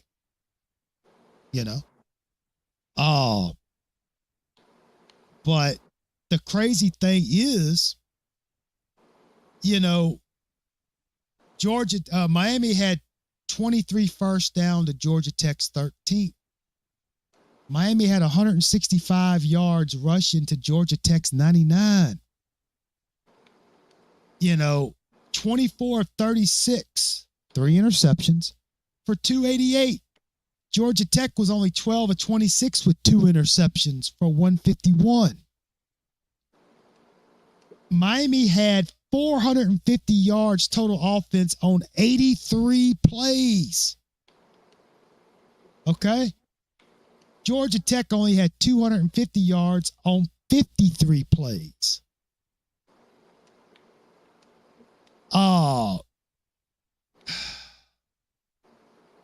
Third down conversion, Miami was 8 of 16. Georgia Tech was 5 of 13. You know, now Georgia Tech was 3 of 3 in the red zone. Miami was 3 of 4. But, looking at those, just going by those numbers, you would have thought Miami would have won by at least 10 to 14 points. But 3 interceptions. Like you said, you decide to run the ball. And of course, I kind of think I remember having that thought in the back of my mind when they lined up to run the ball that last time. I'm like, ooh, I don't know about this. Now, we can sit here and we can argue and debate and discuss whether Chaney was down, whether it was a fumble. We could talk about the officiating. Nothing against what Shad was talking about last night. But the fact of the matter is they should have never been in that situation to begin with. Good point, Katie. Good point. Katie's got a good point here. She's not taking up for TVD, but you can't beat 7 and 8 defenders with 3 receivers. How hard is it to put 4 or 5? Exactly. And I was going to get to that. I didn't understand the pass routes. I didn't understand, I know it was Dawson's first year, but he's been around the block. This isn't his first gig as an OC. All right. But yeah, if you want to drop 7 or 8 in the zone, all right, cool. We'll just, delay handoff. We'll put 5 wide. We'll do some underneath. We won't have to sit there and send receivers on 20, 30-yard routes right into the heart of the zones. It was this was a very dysfunctional game. It was almost like the team that we saw in the first 4 games took a holiday. And I don't want to, spoiler alert, but one thing I do remember is coming back from that bye week, that Miami team it was a whole different team. It was like, what happened to the team from the first 4 weeks? Now, granted, the first 4 weeks was, the competition was not as fierce, but they looked like they were going to make it, because this Georgia Tech game was the epitome of dysfunction.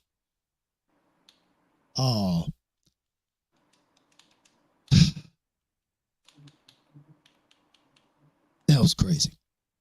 So Chaney, according to this, he had 24 carries. He got his 106 yards. Parrish had 48. He had a touchdown. TVD, like we said, 24, 36, 3 interceptions, 288 yards. He had 1 touchdown. Longest pass play of 57 yards, but he was sacked 1 time. Restrepo had 13 receptions. And that didn't help matters any. Because apparently, I believe this is when he started, keying in on Restrepo. Restrepo had 123 yards receiving. Young 56, George 45. Williams had 22. He had the receiving touchdown. Now, for Georgia Tech, their quarterback, Mr. King, he had 10 rushing attempts for 46 yards and a touchdown. Haynes, he had 33 and a touchdown. Mr. King was 12 of 25. He did have 2 interceptions. He only threw for 151, 1 touchdown, and he was sacked 1 time. Their leading receiver, Rutherford, on receptions with 5. He had 38 yards. Mr. Singleton had their, Leary. He had their lone touchdown reception, which was the dagger. But, you know, we can dissect this game to death, but, you know, between the interceptions, the offensive dysfunctionality,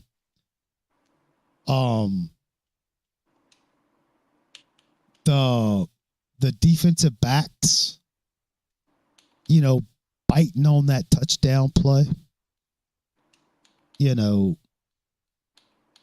it was bad. Really exposed a lot of issues.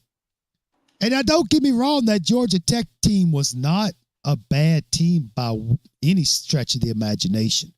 It was it was Georgia Tech, you know.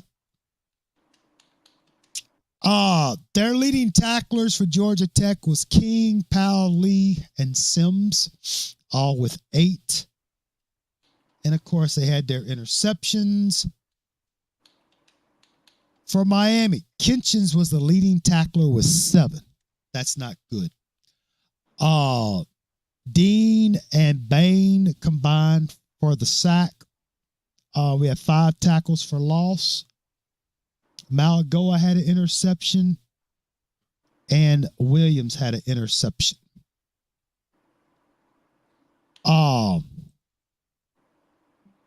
But yeah, that was a crazy game.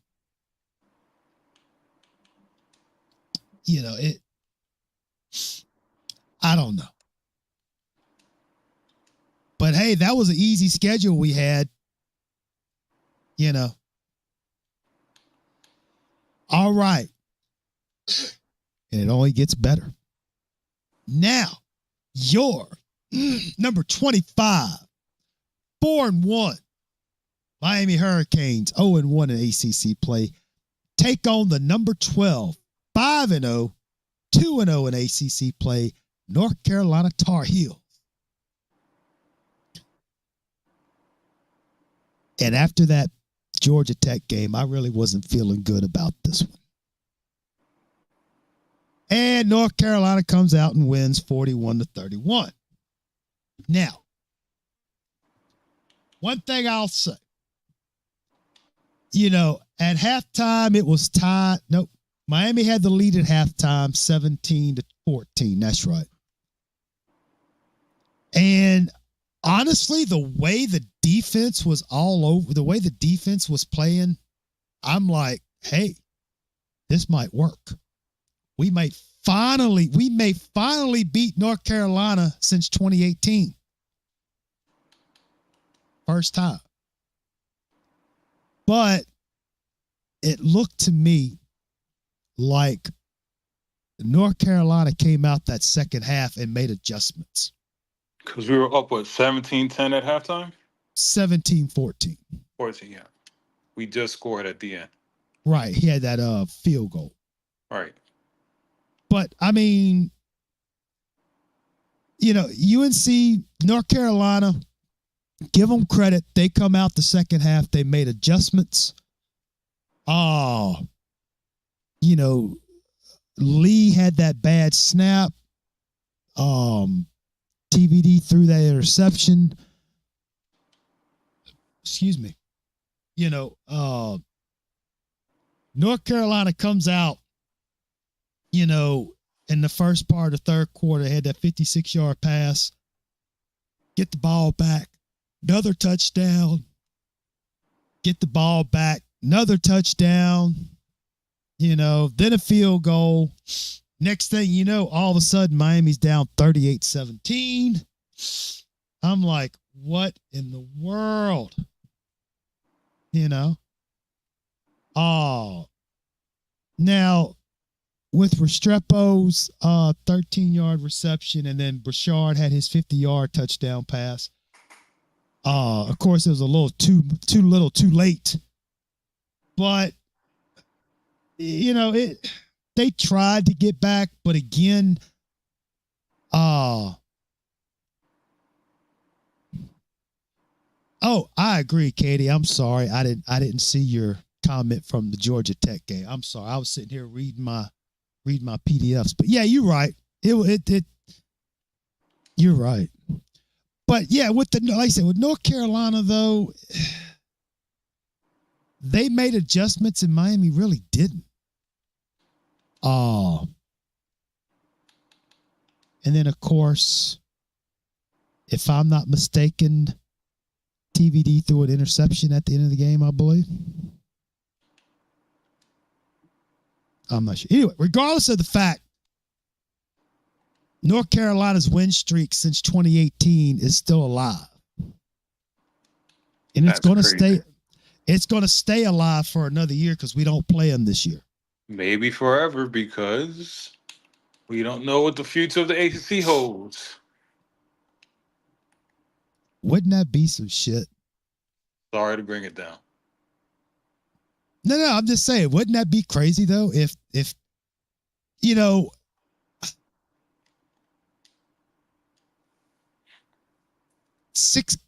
that?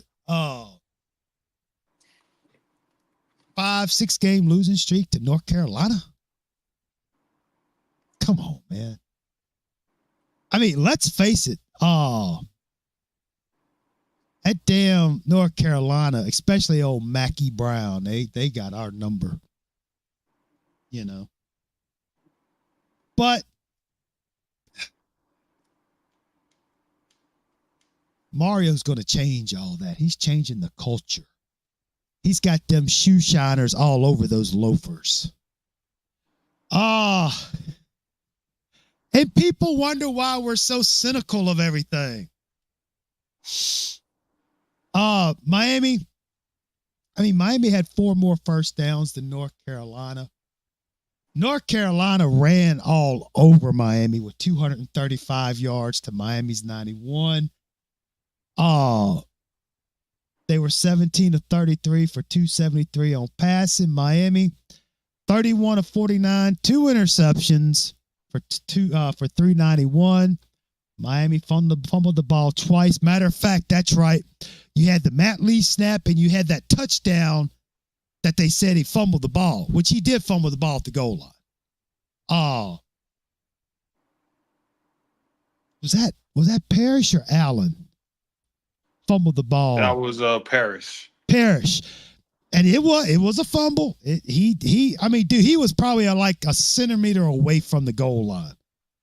And yeah, just came out. But total offensive yards, North Carolina had 508 to Miami's 482. It's just the 2 fumbles for Miami and the two interceptions, not counting the adjustments that North Carolina made at halftime. These turnovers are they kill you. They kill you. Third down conversions. This is something since we started this, it's been the same thing. Wash, rinse, repeat. Hence the title. 3 of 11. North Carolina, 5 of 16. Des Walker lit us up. Yeah. Now, was that the guy who just come back from being he was not suspended, but he was he was ineligible. Yes. Because he had a COVID transfer, blah blah blah. Yeah, because I knew he wasn't injured. I knew he wasn't injured, but I thought there was some type of eligibility, suspension, something. I don't know. He was a fan favorite. Yeah, exactly. Boom, boom, boom. Okay, let's take a look at these numbers here. All right, Parrish was the leading rusher with 73 yards. Cheney 23, AJ 13. Van Dimes. I'm not going to call him that anymore. It's the last time I'm calling him that. Van Dyke. He was 31 of 48, but he had 2 interceptions. He did throw for 394 and 4 touchdowns. He was sacked 3 times. Now, you get rid of the 2 interceptions. You get rid of the fumbles and the a bad snap is going to happen. Okay. I mean, it happens, but you take away those interceptions, you take away the fumble at the goal line, not saying they would have won, but it would have made a different game. It would have been a different, game. Excuse me. Restrepo, look at this. 17 catches. I notice a trend starting to form here. For 96 yards, he did have 2 touchdowns. Jacoby led all receivers with 125 yards and a touchdown. I see you, Katie. I saw you. Good point, Katie. But we go out and get us another turnover machine at QB and pay him $1 million. Exactly. But that statement's not really true. It was only like 974,000. Get your facts right. Don't come on here spreading lies. Who's a turnover machine? What do you mean by that? I don't want to speak for Miss Katie, but I think she's talking about Cam Ward and his fumbles and all that good stuff. Interesting. I know, right? But that's okay. Miami's got a better offensive line. He don't have those problems. That's what we like to tell ourselves. Horton, 52 yards receiving. Smith, 90 yards with a touchdown. Colby Young had 20 yards. All right. For North Carolina, Hampton. O'Marion Hampton. 27 carries for 197 yards and 1 touchdown. Why can Miami not play run defense against North Carolina? And the counterplay. Why does Miami continue to give up rushing yards to North Carolina?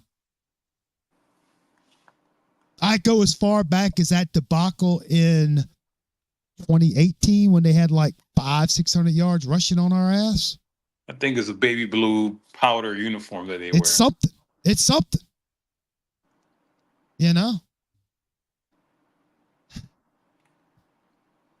Katie says Cam Ward has 45 Division I turnovers. Oh, I did not know that. Wow. Oh, I thought you knew he was up there. I didn't know it was 45, but I knew it was that much. I knew it was very high. But you don't hear that. Wow, thank you, Katie. Again, what happens when he throws, 2 or 3 interceptions, or what if he does like Tyler and throws 2 interceptions, has a couple of fumbles? I mean, just saying. Drake May. He come out 17 of 33, 273. He had 4 touchdowns and was sacked 5 times. Receiving. Dez Walker. 8 receptions, 132 yards, 3 touchdowns. J.J. Jones had 54. Mr. Hampton, he had a touchdown reception and 20 yards receiving. Defensively, Kitchens and Couch were the leading tacklers at 9, with Williams at 8. That's not good.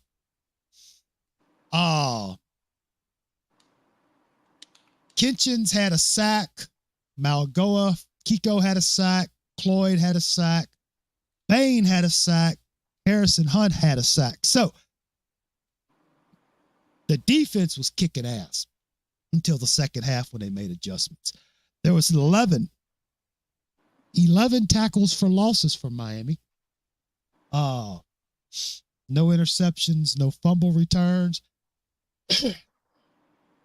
Mr. Gray, he was their leading tackler with 10. Kamian Rucker, he was a terror. He had 2.5 sacks against Miami. And yeah, that was North Carolina. Hang on, let me let the puppy dogs out. Hang on.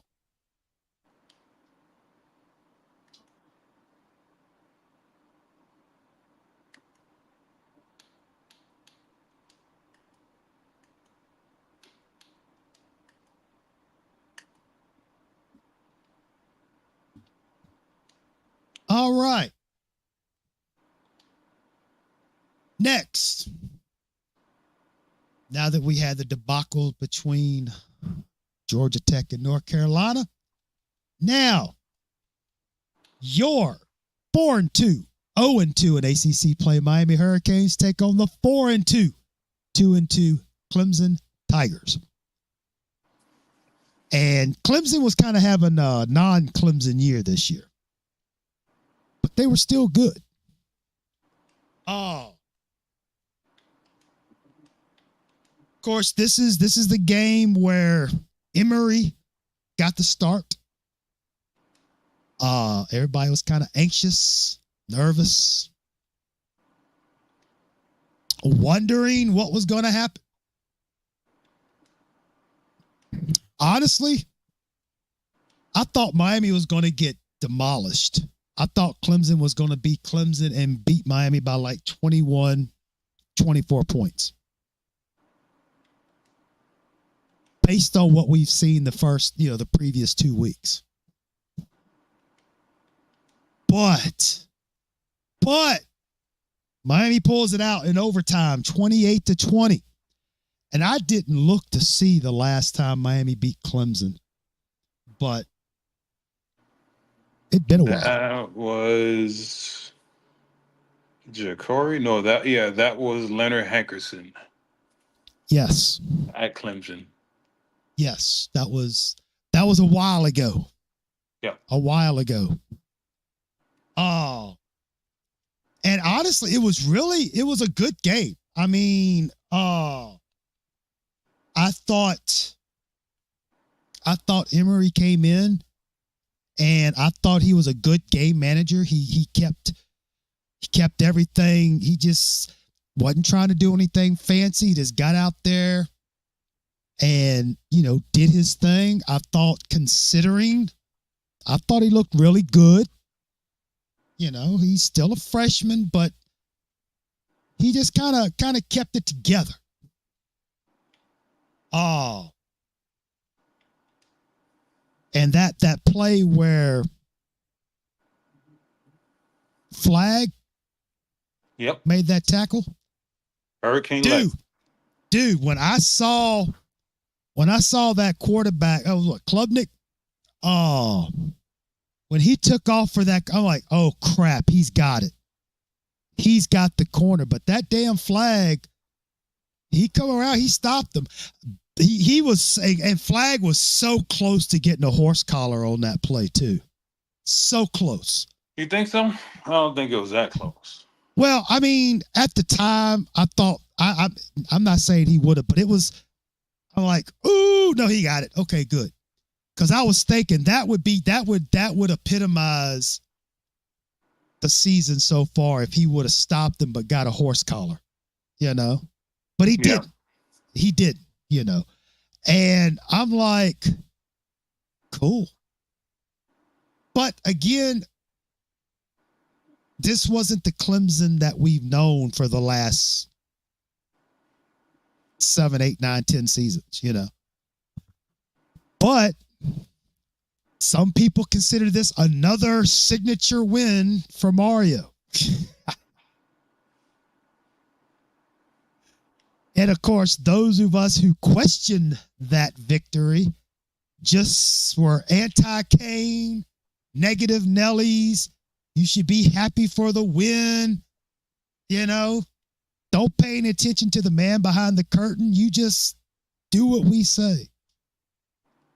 But yeah, I mean, it was a good highlight for the season, you know. Oh, Miami and Clemson basically tit for tat on first downs, but Clemson only having 31 rushing yards to Miami's 211. Oh, they were 18 of 34 with the interception and 314 yards passing. Emory was a very good 24 of 33. He did have that one. Yeah, a good game management numbers. He did have that one interception, which I think he threw it deep at the end of the second half or first quarter or second. At the end of the second quarter at the first half. But he had 151 yards. You know, it's pretty good numbers. The total yards were basically together, about even. Third down conversion. Miami was 9 of 18, but Clemson was 4 of 14. So that's pretty good. No fumbles. So the turnovers weren't that bad. Whoops.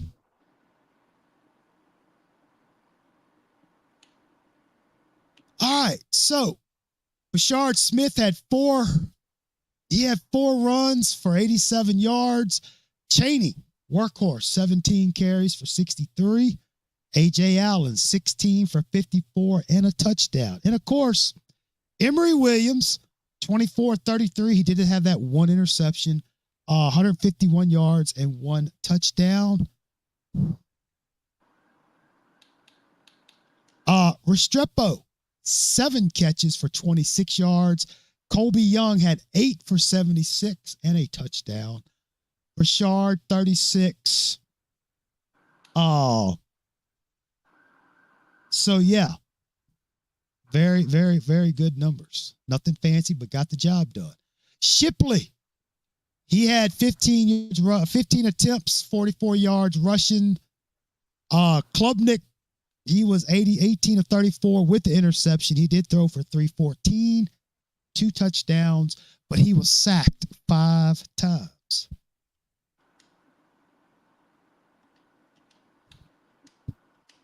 Their leading receiver was Brennan Stool, Jake. Brennan Stool, yeah. Brennan Stool.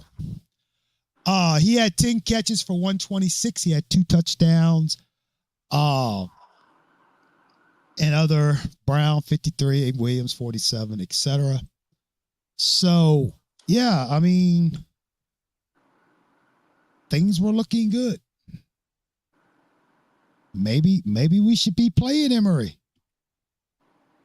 Maybe we should have been playing Jakari. I don't know. That makes too much sense.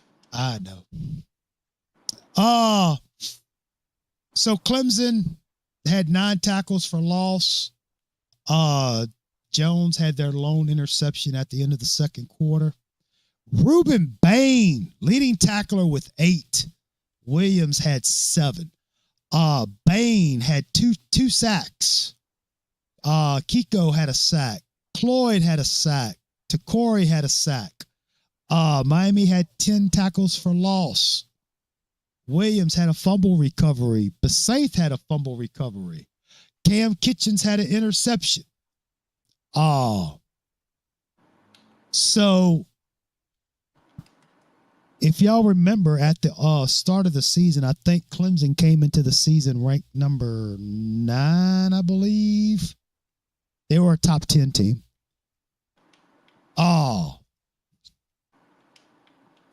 I will say this, as much grief and as much strife I give Emory with the 8 for 23 and all that, I thought, after watching this game, thought he did pretty good. I really did. you point out Ward's, we're talking about Ward's. What's she say here? If you point out Ward's 12 D1 wins, 45 turnovers, and ability to win on the road, shoe shine channels, you'll have 15 trolls attacking you. Oh, I know. And that's all part of that. Pay no attention to the man behind the curtain. I am Oz. Fear me. You know what I'm saying? That's all. Oh.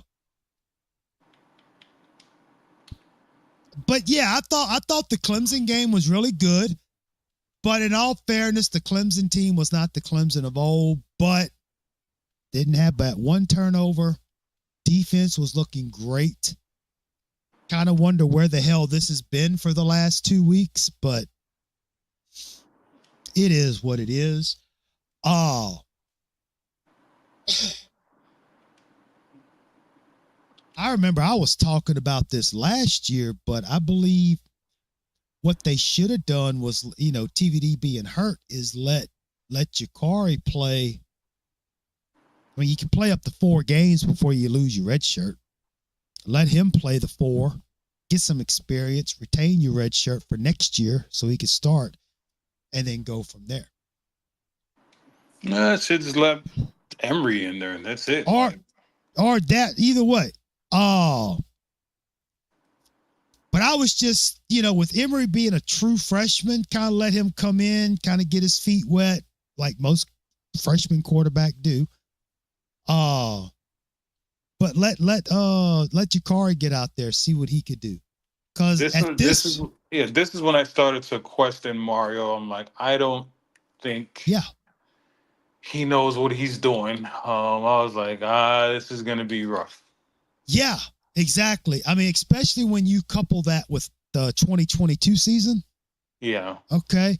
And then now you see some, after that Georgia Tech game, then that North Carolina game, and then the Clemson game where you start Emery over Jakari, even though I don't know what the, I don't want to say agreement, but I don't know what the deal was. I don't know.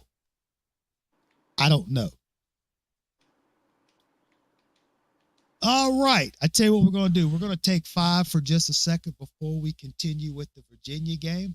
So let's take 5. I'll be right back.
All right.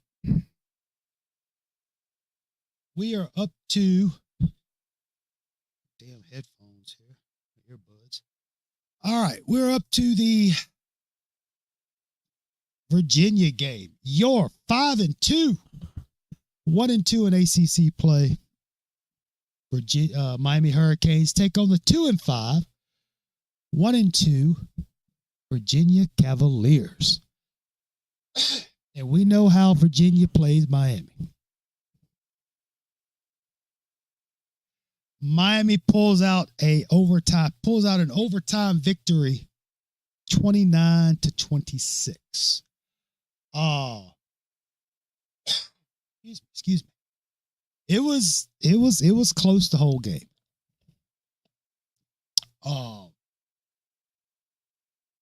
And then Fletcher had that run at the end of overtime, which was pretty cool run. Who was that? Was that Cohen that was down? I think Cohen was at the corner of the end zone there, helped him get in. So looking at the numbers here, the Virginia had 24 first downs to Miami 16. Virginia outrushed them 138-113. Passing, outpassed them 24-38. They did have one interception, but 239 yards passing. Miami was only 20 of 30, 2 interceptions, and 163 yards passing.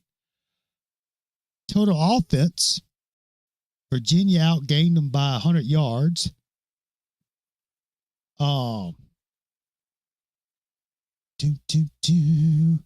Third down conversion, Miami was 5 of 13. Virginia was 8 of 19.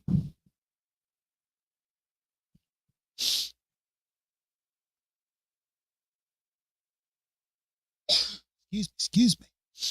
A.J. Allen had 67 yards rushing, 1 touchdown on 11 carries. Fletcher had 11 carries for 47 yards and a touchdown. Parrish and Bouchard had a couple of yards. And Tyler Van Dyke came back 20 of 30. He did have his 2 interceptions.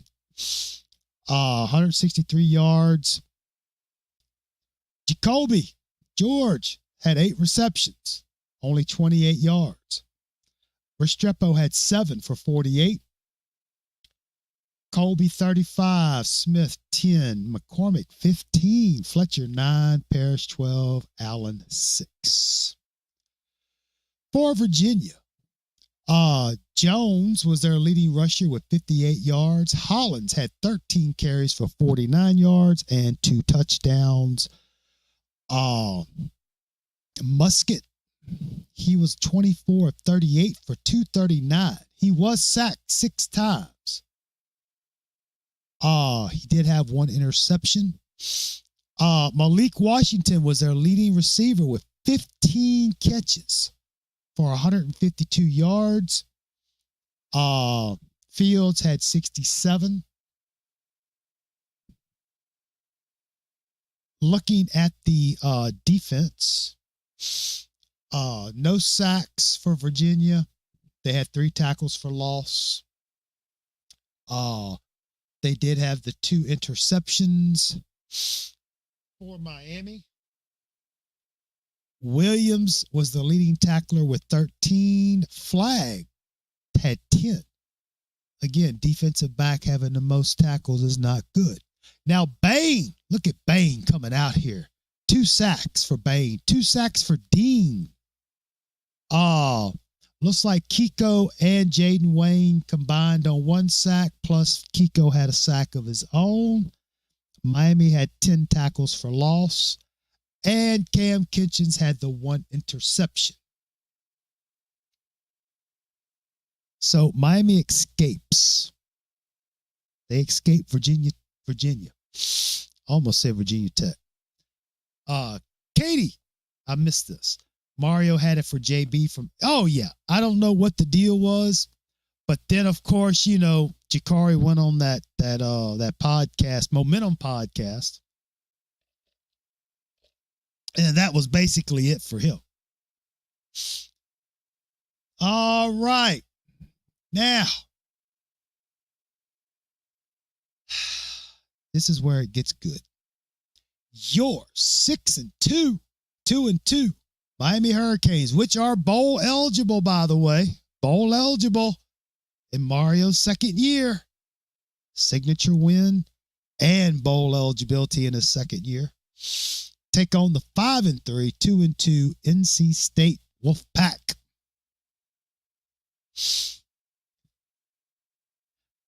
And unfortunately, Miami comes up short 20-6.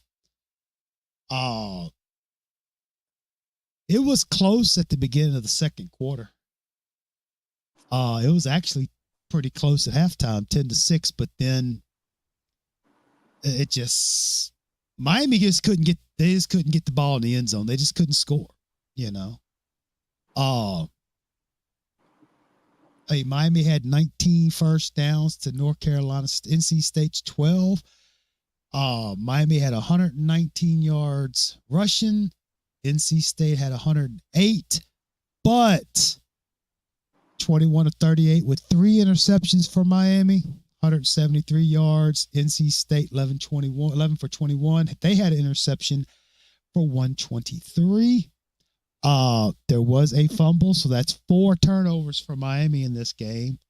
Again, you're not real successful if you turn the ball over. And NC State, they had a fumble also. Third down, 4-15 for Miami. Not good. 3 of 11 for NC State.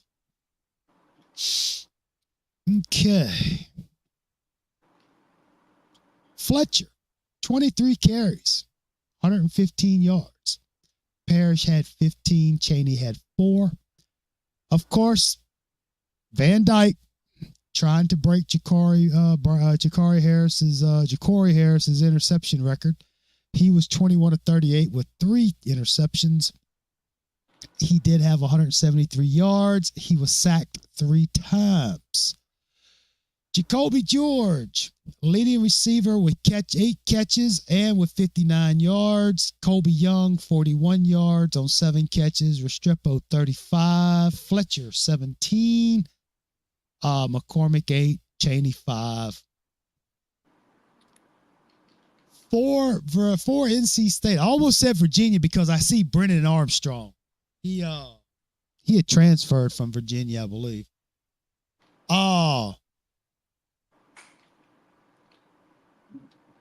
No, I'm thinking of something totally different. I'm sorry about that.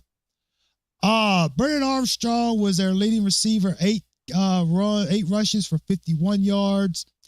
Raphael had their rushing touchdown. He had 41 yards rushing. MJ Morris, he was 11 of 21, 1 interception, 123 yards, and a touchdown, and was sacked twice.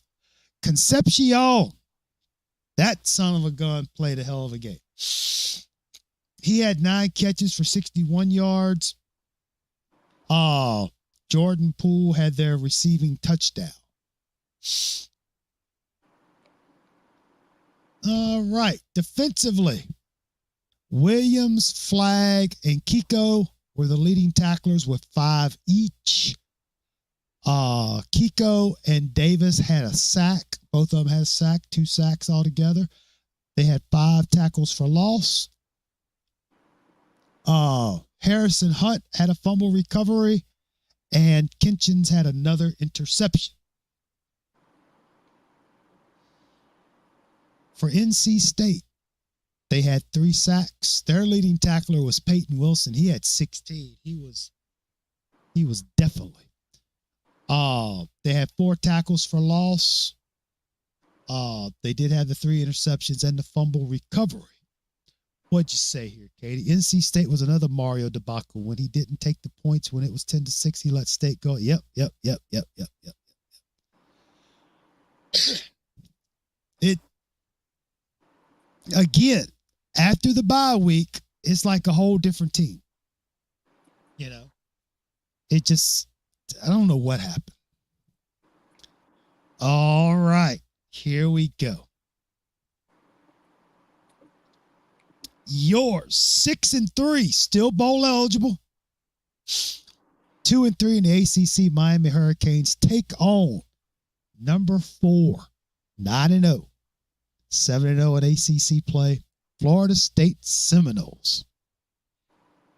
And I remember thinking, oh my gosh, playing at Tallahassee, I'm like, oh no, we're just going to get demolished again, you know. Oh, Emory is starting this game. Oh, but let's see what happens. Florida State pulls it out 27-20. It was referees fucking cheated. That's what happened. Yes, exactly. I was going to say that. The officiating, and also in the Clemson game too, the non-called safety, the safety that wasn't called 2 times. Yes. Now, I remember saying, you know, if it wasn't for the safety, excuse me, if they had called the safety, and if where is it at? That punt return.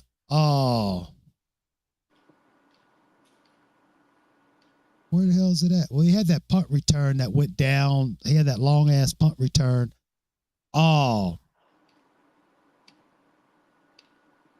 It must have been that one in the fourth quarter. He had that punt return. And, you know, if you take those away, if you take the safety and you didn't give up that big punt return, you know, the defense, for all practical purposes, was doing pretty well, you know, considering. This was a really good Florida State team.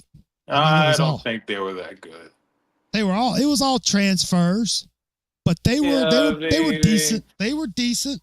They weren't really 13-0. They struggled against BC, us, Clemson, Louisville. They were a fake 13-0. Well, they were doing better than what Miami was. That is true. You know, I cannot deny that. You know, we were reeling. You know, you got the loss to Georgia Tech, the loss to North Carolina, beating Clemson, squeaking by Virginia, you know, and then taking on Florida State. And, you know, give credit to Guidry. He, you know, the defense was ready to play. But the offense could have been better. Now. Yeah, because we were doing screen passes the whole game. Yeah. Now, I said 8 for 23. They got Emory down for 10 of 30. But anyway, yeah, that was those. I think they threw like 20 wide receiver screens, you know. But I do remember seeing Chaney had some good runs, though. Chaney was getting some good runs. Yeah, Chaney was playing good. He was, yeah. We were just, you know, screen left, screen right. Yep. I'm like, come on, man. If you're going to play the kid. And when you threw it long, miraculously, there was a touchdown. Like, come on, guys. Yep. And then you had that catch by Jacoby George? George? Yeah. Yeah. Between the two defenders. You know, that was pretty cool. There's an interesting stat in this game. I don't think you'll figure out what the stat is. Well, let's see if we can find it. Yeah. All right. So Florida State had 17 first downs to Miami's 13. Miami, I couldn't believe this. Miami had 131 yards rushing to Florida State's 57. That was crazy. Passing 10 of 30, one interception, 204 yards to 19 of 31, 265 for Florida State. Total yards were about the same, kind of low, but typical. Not bad. Third down, Miami was 4 of 16 to Florida State's 3 of 12. So pretty even. Wait a minute. Where's it at? Yeah, no fumbles. All right. So Cheney had 12 carries for 85 yards. Fletcher had 16 for 47. Now, when you got a running back getting 7 yards a carry, what the hell? Why is he only getting 12 carries? Oh, okay, there it is. There's the 8 for 23. I forgot about TVD. TVD came in at the end. My bad. Forgot about that. Wasn't thinking. But yeah, this is where Emery messed his arm up. Yep. And then, of course, Tyler comes in. And one thing I do remember is like when Tyler came in, it was a whole different offense. I knew right away when he came in, I was like, he's going to throw an interception. Yeah. Sure enough, he did. Again, Mario, why didn't you play Mercury? Exactly. I think Mercury would have been, with his mobility and his ability to run, I think it would have helped slow that. It would have been a lot better. Because if you'd have because I mean, let's face it, Cheney was averaging, I mean, he had that one run for 29 yards, but I mean, he's averaging 7.1 yards a carry. And Cheney's a good size back. He can handle it. But I know a lot of the questions were if Emery hadn't have messed his arm up, could it have changed the outcome of the game? I don't know, because the play calling was exactly.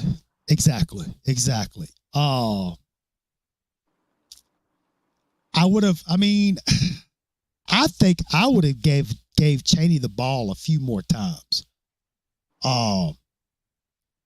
But yeah, when Van Dyke got in there, the offense changed. He should have threw it to. I want to say he was kind of late delivering the ball, but then he threw the interception, and that was like typical. And honestly though, when he came in and did that, that's when I'm like, nah, dude, he needs to call it a day. Get on out of here, go somewhere else, do something. Keep him on the bench. Let's see what Brown and Williams can do. George had 9 receptions for 153 yards. His longest was that 85-yard pass play. He had 2 touchdowns. Kobe Young, 29. Now, this is interesting.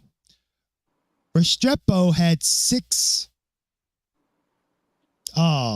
targets, but didn't catch anything. Yep, that was the interesting stat. That's interesting.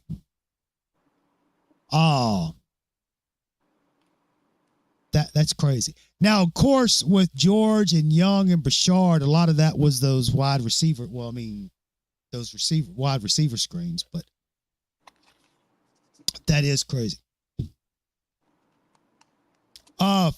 Whoops. For Florida State,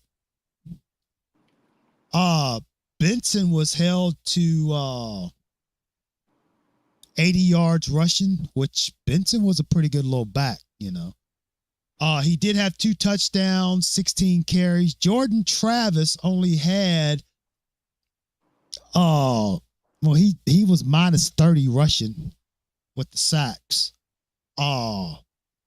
He was 19 to 31, 265 and a touchdown, but he was sacked 3 times. He did have that one play for 62 yards. The defense frustrated Jordan. Their leading receiver was Wilson with 5 for 82 yards. Coleman, he had their receiving touchdown. Douglas had 69, Bell 41. But yeah, Coleman, he only had 24 yards. They kind of kept him in check, but he did have that one touchdown pass. touchdown reception. All right. So Williams and Kiko were the leading tacklers with 9 each. Kiko had 2 sacks. Bassnectar had a sack. Miami had 9 tackles for loss, no fumble recoveries or interceptions. Deloach was their leading tackler with 10, and he had 2 sacks. They had 7 tackles for loss, and Jones had the interception. And it doesn't get any better. Your 6-4 Miami Hurricanes, 2-4 in the ACC, are now taking on number 9 Louisville, 9-1, 6-1 in ACC. Now, the thing about the game was if Louisville wins, they go to the championship game against Florida State. And at this point, I didn't really foresee Miami beating this team anyway.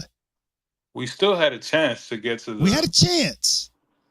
But, you know. Now, Miami does lose 38-31. It was... Miami did come back. They tied it up because, it was pretty nip and tuck the whole game. But then that 58-yard touchdown pass was all she wrote. Like I said, when I'm like, man, we're going to get our asses kicked in this one. But, since the game is played on the field, it was back and forth. I'm like, cool.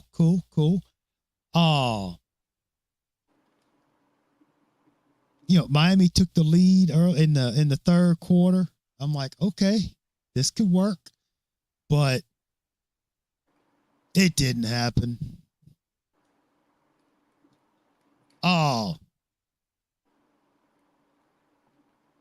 Louisville had 26 first downs to Miami's 21.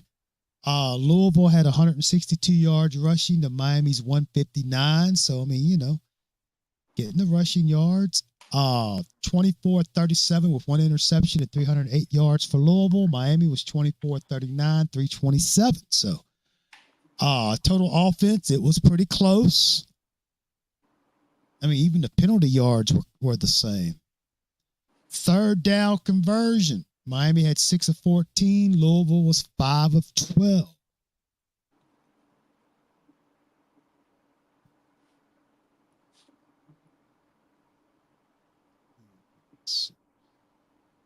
All right.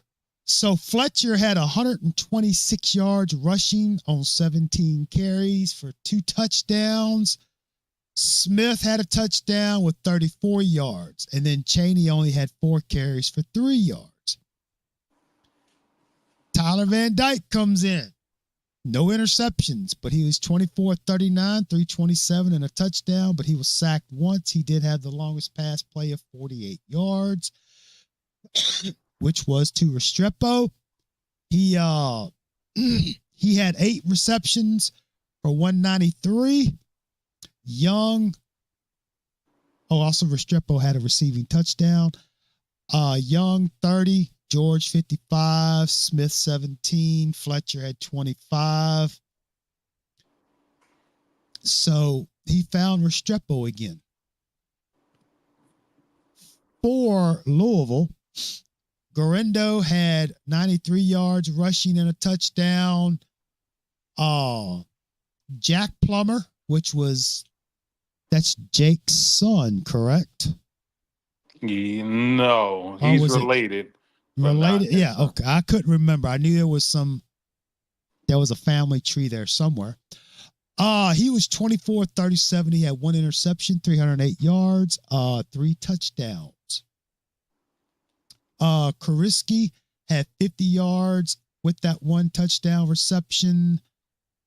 Coleman had a touchdown reception, and Sylvester had the touchdown reception.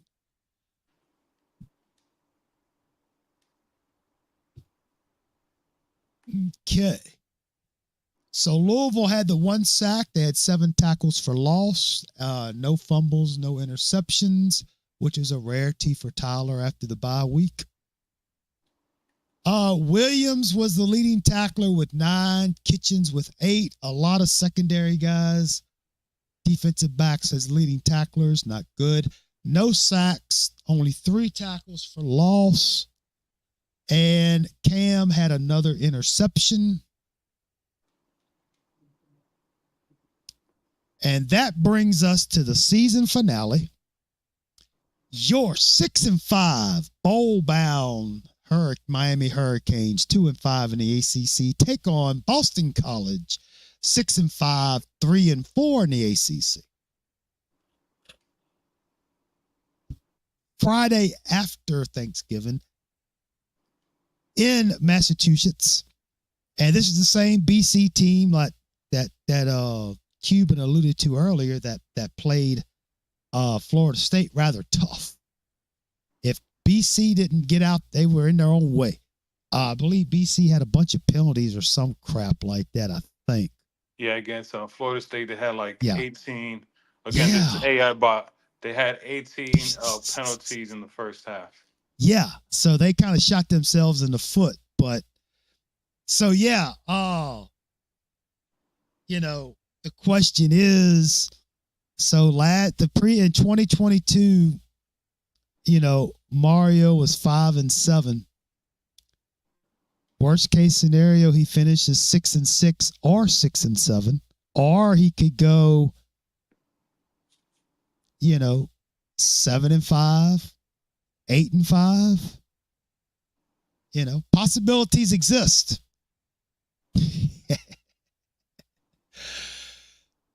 And Miami comes out and wins 45-0 thanks to the second quarter. Oh, that second quarter was really, that was, they had those 3 touchdowns. I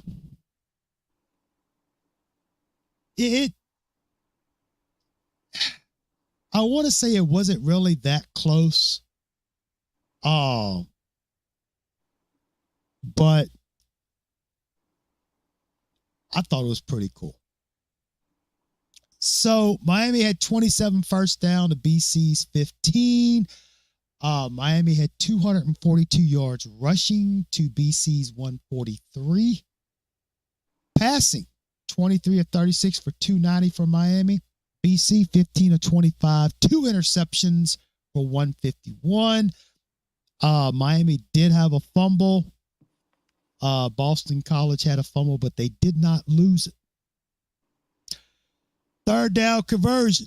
Miami was 6 of 13. Boston College was 4 of 12.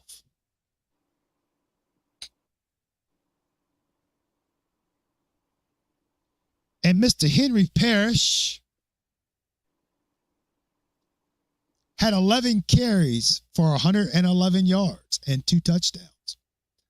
A.J. Allen had 68 yards and a touchdown. Fletcher, 44 and a touchdown. Chaney had 11. And Van Dyke scrambled for 9. And speaking of Van Dyke, 23 of 36, no interceptions again. Where was all this a few weeks before, 3 weeks before? 290 yards, 2 touchdowns. Restrepo had 6 receptions for 117. Jacoby George had 6 for 89. George had a touchdown, and Colby Young had a touchdown. And everybody else got a little bit of something. All right, leading rusher for Boston College was Castellanos Thomas. Can't even talk. He had 19 carries for 130 yards. He did have a touchdown along with Robichaux, had a touchdown. And of course, Thomas was the quarterback, so he was a running quarterback apparently. He was 15 of 25. He had 2 interceptions for 151. He did have a touchdown and was sacked twice. The leading receiver for Boston College was Bond with 6 receptions for 46 yards and a touchdown. Tomlin was the leading receiver on yards with 48. Defensively, Kiko was the leading tackler with 9. Kiko and Ruben both had sacks, 2 sacks there, 3 tackles for loss.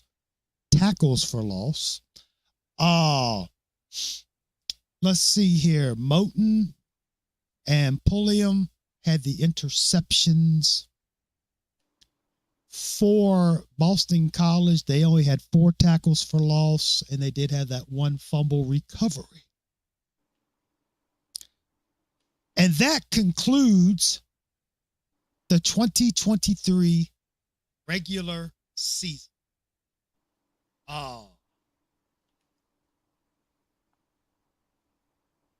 Miami ends up going 7-6.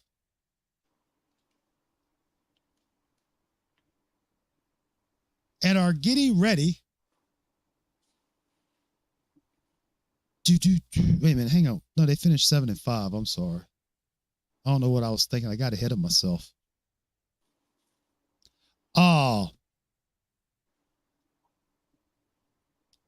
And as a result, no, they finished, 7-5. As a result, they are going to,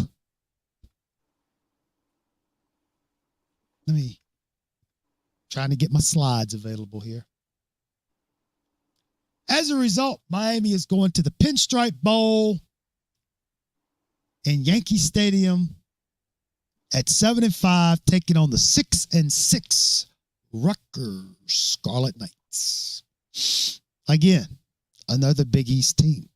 But again, a lot of folks were not playing in this game. No effing excuses. It was a lot of the second string, but still. No excuses.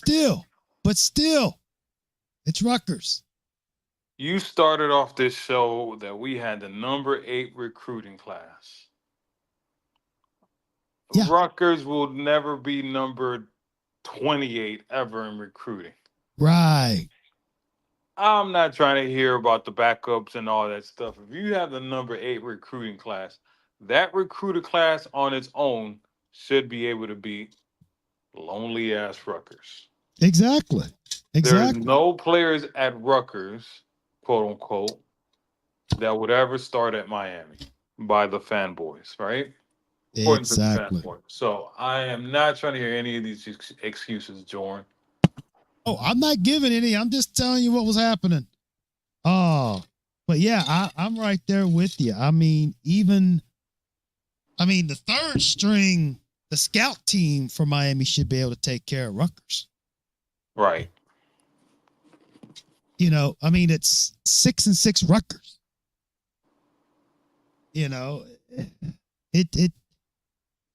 If anything, maybe the scout team defense might give up probably about 10 points, maybe, but yeah, no, it's Rutgers,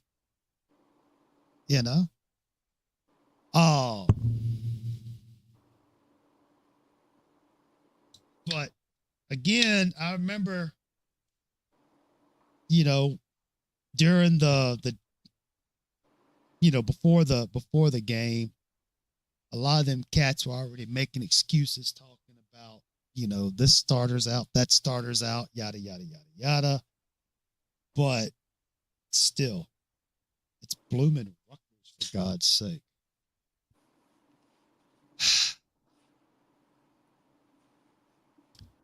And of course, Miami loses to Rutgers 31-24. And it was bad. Nephew was playing on the offensive line. He was pointing out coverages and all this stuff, but that Rutgers defensive line was pushing his ass all over the place.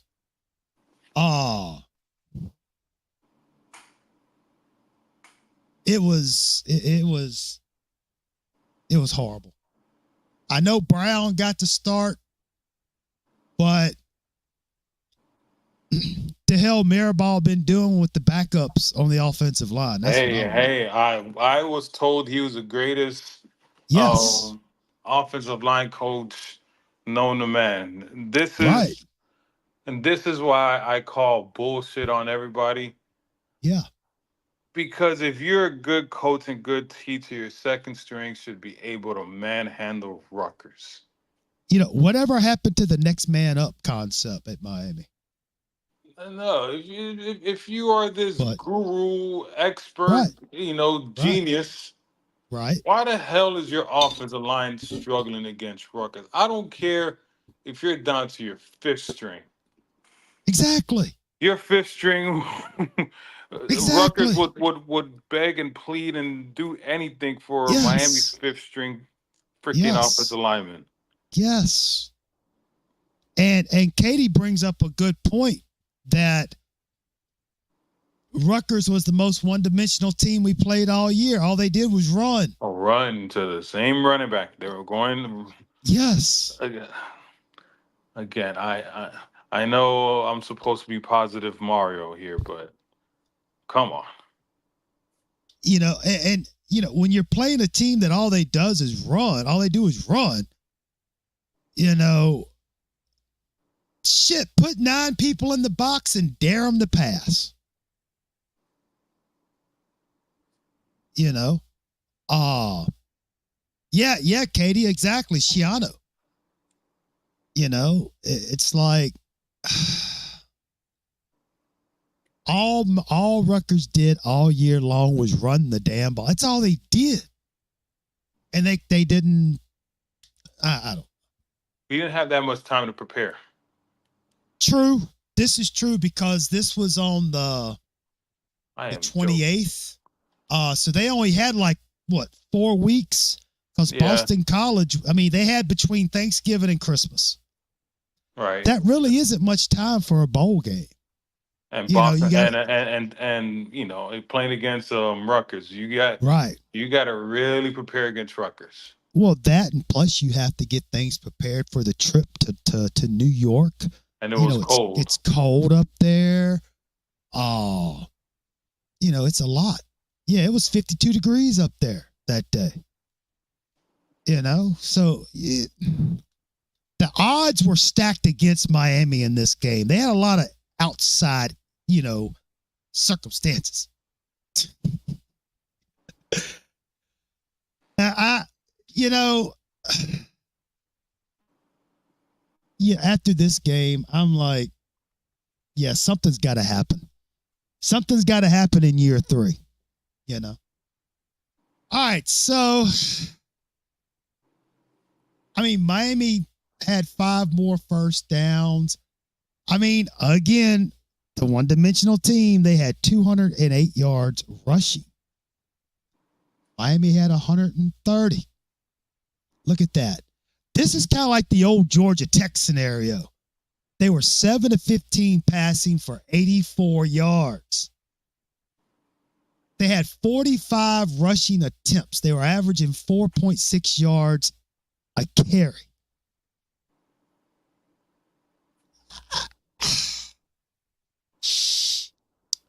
Brown was 20 of 31 with the interception and 181 yards passing.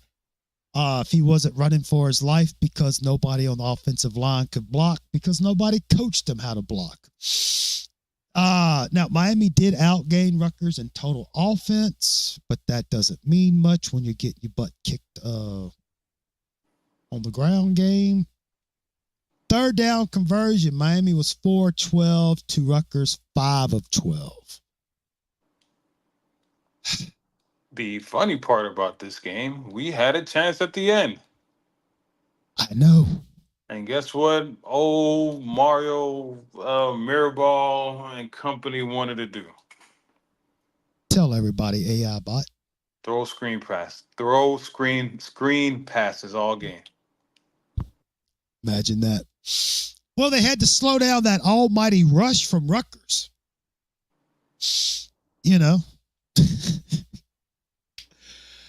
I Mario, you mean, have this is the and now I'm just because I'm remembering this game. Like Mario, you have like 1 minute left. Why the hell you are huddling up and going real slow? Like yeah, I don't. yeah, I'm sorry. I yeah. there's just a lot of things that are wrong with Mario. He just doesn't understand. Like, hey man, you're down by 10, 20, 30.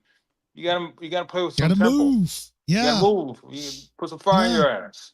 But yeah. no, it's just methodical, slow. It's Mm-hmm. joy. I used to watch all like, when the game would be over, I would watch the games on replay. It's tough to watch It is. our games now. I'm like, this It is is. boring, man. It is. It really is. I know the name of the game is to win, but I mean, if we're losing, I might as well be entertained. And Yeah. I'm not even getting entertained while we're losing. No, no, not at all. I mean, Jakari, he was the leading rusher with 57 yards and 2 touchdowns. Parrish, he only had 46. Fletcher had 2 carries for 2 yards. Allen had 3 carries for 11. Now, Cheney was gone by this point, wasn't he? No, he was still. Oh, He was yeah, that's still right. there? I think he left after the season. Okay. Yeah, he But, left after the season. yeah. I Now, might be wrong. I'm not. I don't remember. Jakari was 20 of 31. He did have 1 interception. He only had 181 yards. He did have a touchdown, but he was sacked twice. Restrepo, 11 catches for 99 yards and a touchdown. Horton had 5 for 54. George, 13. Williams, 13. Parrish, 2. I mean, it's like, what the hell are we doing against a Rutgers defense? I mean, this is a 6-6 Big East Rutgers team.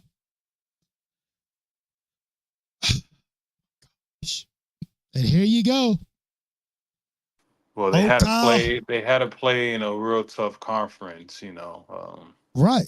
It's basically the Big East, the AAU, the AAC, whatever the hell they call themselves. No, they're in the big. They're in the big conference, Big 12, not Big 10. Sorry, in the Big 10. They sure were, aren't they?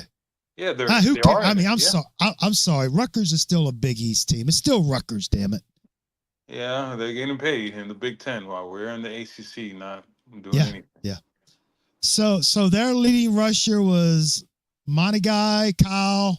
He had 163 yards rushing and a touchdown. He was averaging 6.5 yards on 25 carries. And they ran the same play. Same play. What the frack? Brown had 38 yards on 10 carries. Wimsat, he was the 7 of 15, 84 yards. They really didn't throw the ball anyway. Katie says, let's see here, Katie. I'm thinking Guidry may not be as good as advertised too. Kane's giving up a lot of points to be a playoff team. You got to be around 8. Yeah. But see, here's the crazy thing. Look at the defense against Florida State. They were pretty good.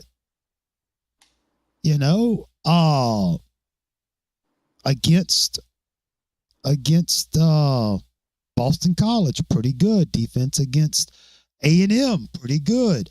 Defense against Clemson, pretty good. But and honestly, really, the defense against Georgia Tech wasn't that bad. It's just the offense sucked.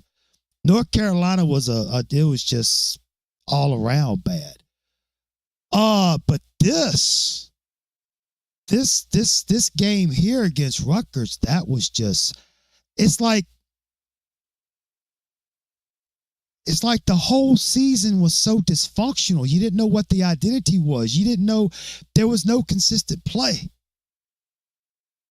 How does a team like Miami last year, play Florida State the way they played them.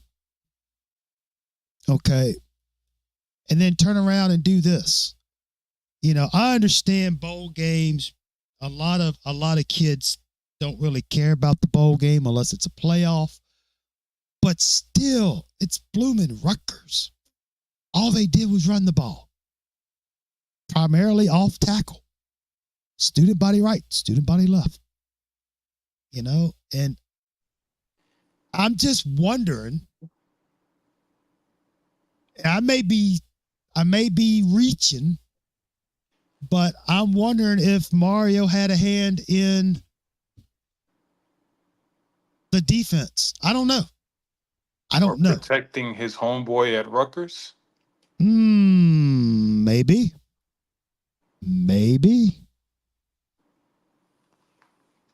So Rutgers had the 2 sacks, like I said, only 4 tackles for loss. They did have that 1 interception. Look at Kiko. Kiko leading tackler with 12. No sacks. Of course, they only passed it like 10, 15 times. There was 5 tackles for loss. No fumble recoveries or interceptions.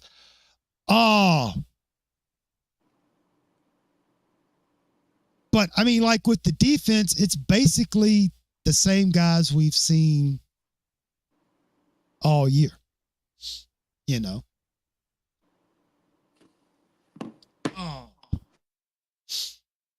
Yeah, I know the offensive line, but still, it's Rutgers. Yeah, Katie, I know, giving up that 30 plus, I know, I understand, but there was such, again, where are we at? All right, so we'll look at sit here and look at these final standings. So here's the thing. Let me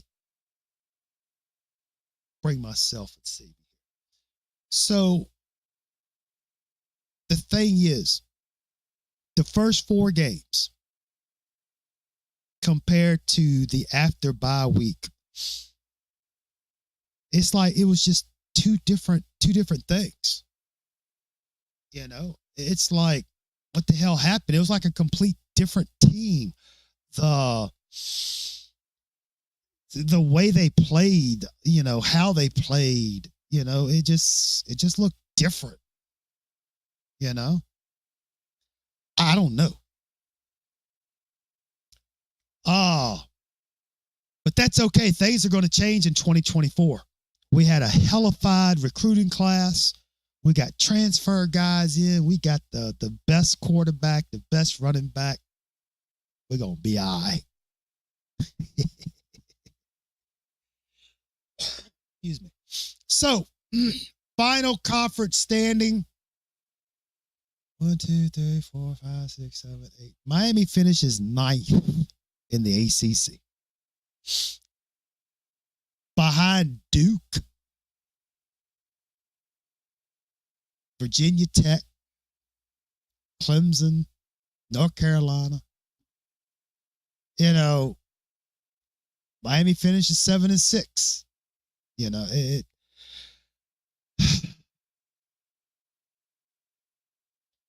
Miami should have won at least 9 games that season, and that would be Georgia Tech and Rutgers, at least.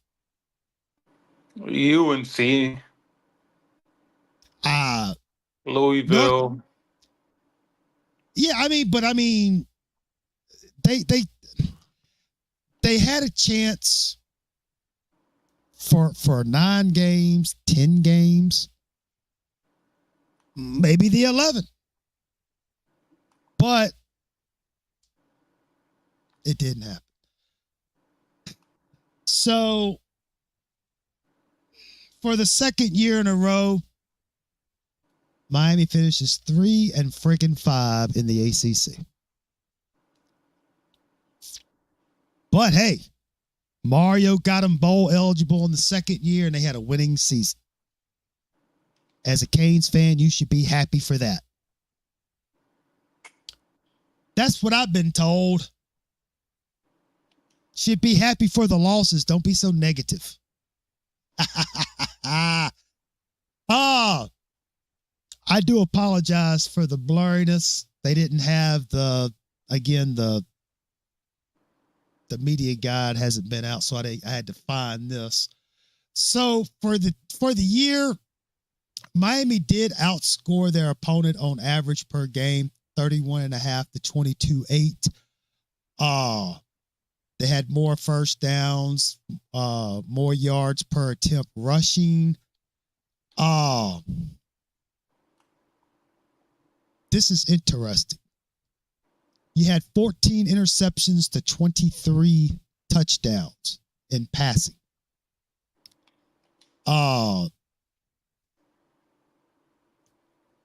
Offensive yards per play, 6.4 for Miami, 5.7 for the other team. Miami lost 8 fumbles. The opponents lost 6. Third down conversion, though, Miami was at 41.1%.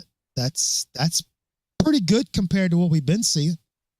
But the opponents were 35.8.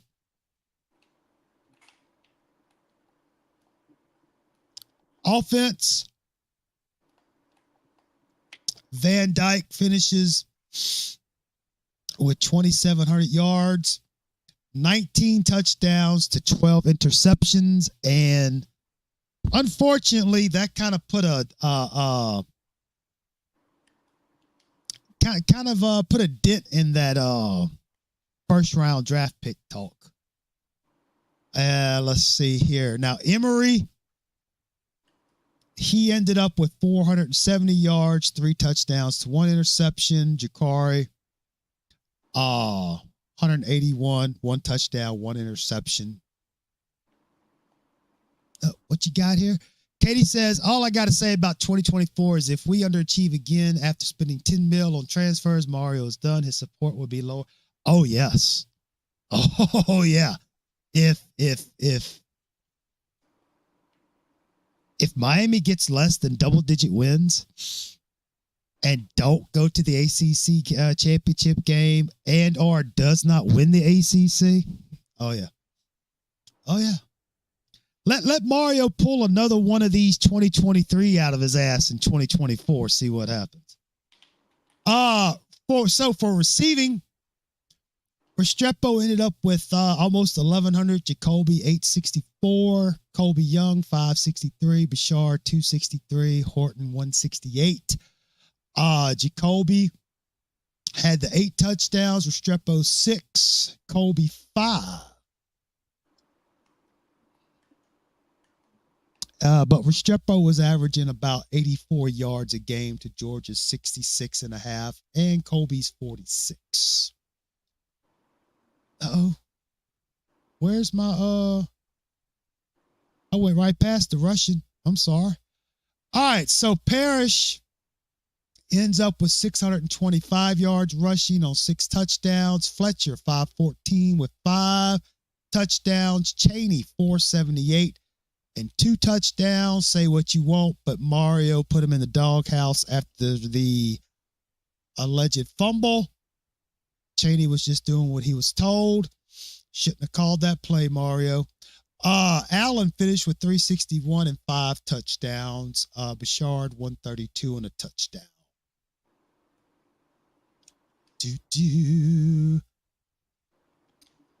All right, defensively.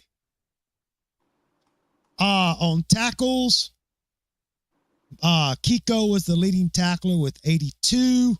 And then Williams, Kinchins, Flag, Basainth, Rubin, Cloyd. So Kiko was doing some tackling. Tackles for loss, Marigoa, Kiko. He had 18. Rubin had 12.5. Flag had 7. Sacks, Kiko had 66. And Bain had 70. They both averaged about 7.5 sacks. And then Basainth had the 23. Interceptions. Cam had 5, Couch had 3, and then Pulliam, Moten, Williams, and Kiko all had 1. But unfortunately, Cam will be remembered for biting on that quarterback against Georgia Tech. But again, they shouldn't have been in that position to begin with. Now, looking at the opponent's season results, the signature win. I mean, Miami of Ohio finished 11-3. That's, I mean, I know they're in the whatever G5 conference they're in. They finished 11-3. A&M, the signature win for 2023, they finished 7-6. Georgia Tech, they finished 7-6. North Carolina didn't do too bad. Now Clemson did finish 9-4, ranked number 20. Jordan, I gotta clock out. I gotta wake up early tomorrow. So appreciate the show. Hey, no, appreciate you. There's really no there is no upgrade, downgrade. It doesn't matter. Yeah, I probably wasn't going to do that because it didn't really, I mean, it's, so I probably wasn't going to do that anyway. But yeah, no problem, man. Appreciate you stopping by. Appreciate your help and co-hosting. And I'll let y'all know when the next time is. Will do. All right, take care, dude. Okay, bye. Bye. So Virginia, they only went 3-9. And Miami pulled out a 3-point victory. NC State, they finished 21. They were 9-4. Of course, we all know about Florida State's debacle. But that Rutgers, oh my gosh, that was crazy. All right, if I'd have been the quarterback, I'd have took a knee and swore up and down I misunderstood. Hey, that's right, play stupid. I thought that's what you said. Play stupid. All right, so looking at our defensive numbers for 2023, can I make that a little bigger for y'all? Uh-oh, go back. I tell you what I'm going to do. I'm going to make this full screen. All right, so 2023. Of course, Miami goes 7-6. We got Lance Guidry. Passing, Miami averaged 216 yards a game. Averaged about 1 touchdown. The quarterback, the opponent's quarterback was 57% completion. Rushing, they only averaged giving up 106 yards a game, which is crazy considering some of the games we had. About 1.5 touchdowns a game and 3.5 yards per carry. So, looking at the total so far,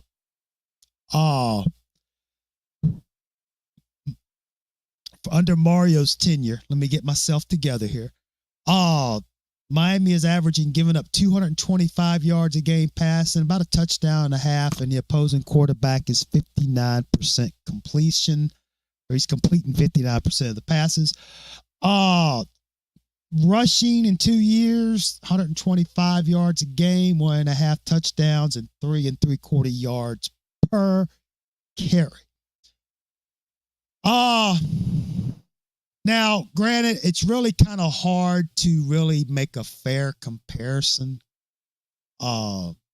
say between Coker and Golden and Shannon and Rick and so forth, is because,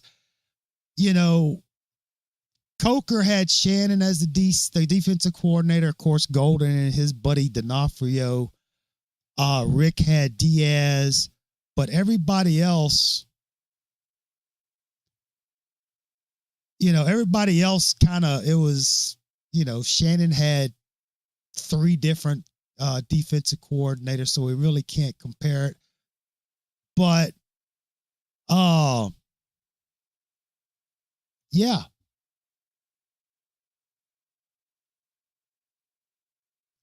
once you tell the story, oh yeah, you got to stay with it. I don't. That's what I thought. So that is basically 2023 in a nutshell. And that's basically that's the series. That's it. We done. We made it. You know. I know that just sitting here rambling on these numbers, I know that's not a lot of people's cup of tea, maybe I should have put the puppy dogs in tutus and had them dance around with balls on their nose or something. I don't know, but I know this hasn't been the most exciting, entertaining as far as the information that was brought forth, but this wasn't meant to be entertaining as much as informative. It's been fun. I mean, Miss Katie got to learn some stuff that she was otherwise stuck in a papoose for.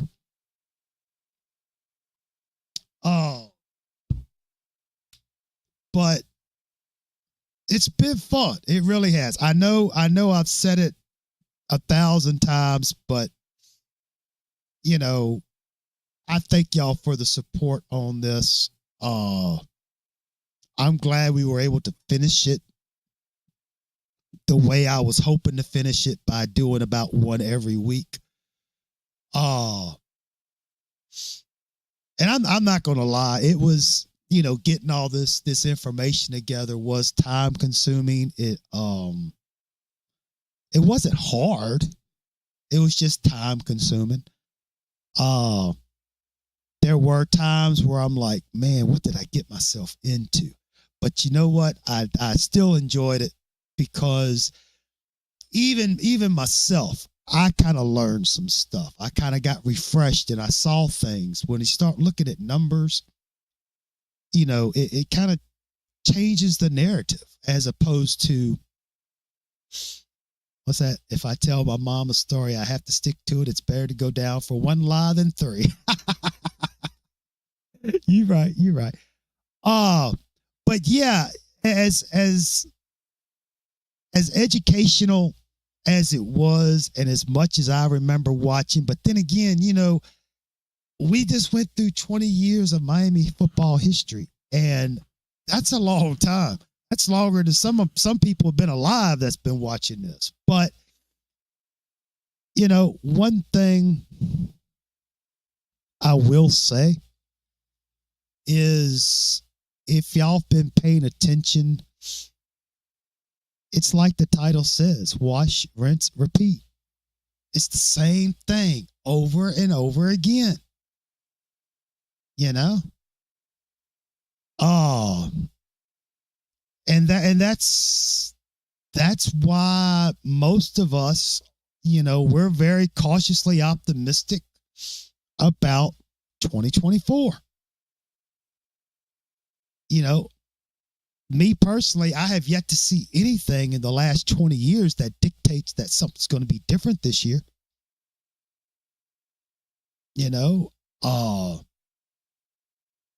Yeah, you got Cam Ward at quarterback, Martinez at running back, and no disrespect to those two fine folks, those two fine young men, but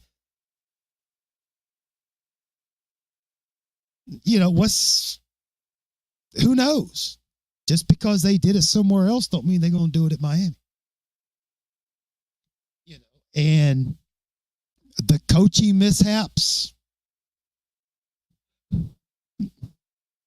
seen it again.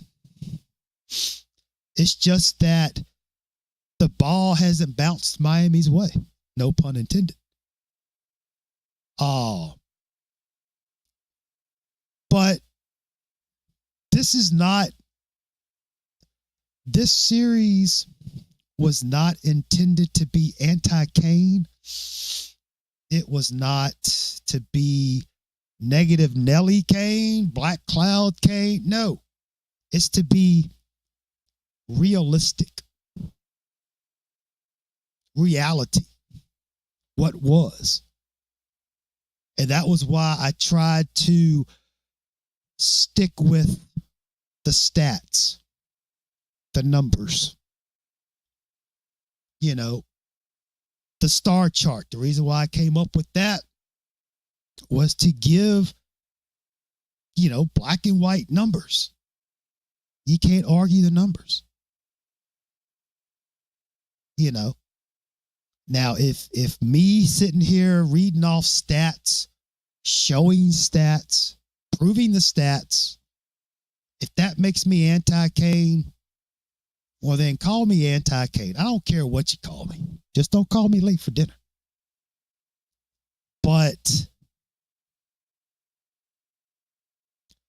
this has been fun. Now, I mean, this isn't the end of anything. It's just the end of the series. But we will. I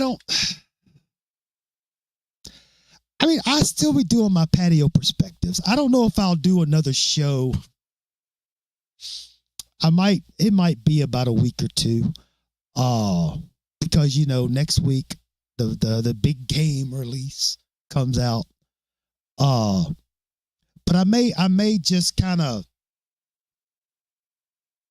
take a break from doing the actual show. I might give it a week or two. But I mean, I still be doing patio perspectives. Yeah, I may jump on, just do a little quick. Of course, after doing all these 4 and 5 hour shows, you know, a little hour and a half or two is going to be easy. But yeah, I mean, we're still going to do our thing. And then once the season kicks off, which, yeah, Katie, I have to agree with you because, you know, until Miami shows that they can do anything, I'm just going to think it's going to be status quo, you know. That's all. But yeah, once the season kicks off, once we get close to that August 31st, we'll be doing like pregame shows,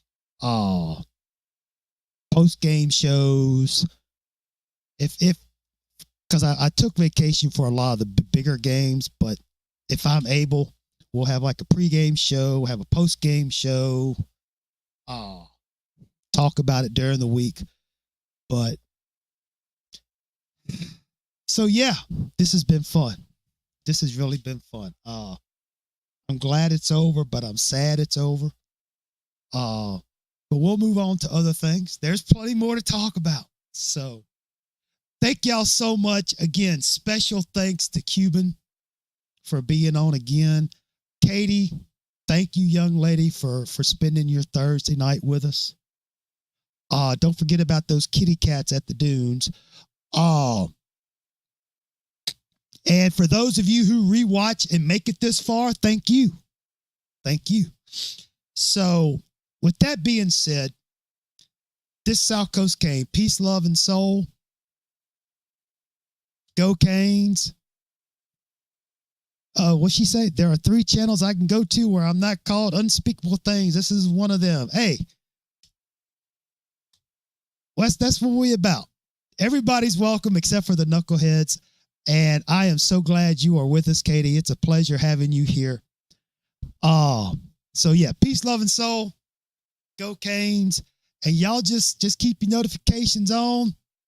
And we're going to see y'all next time. All right. Bye.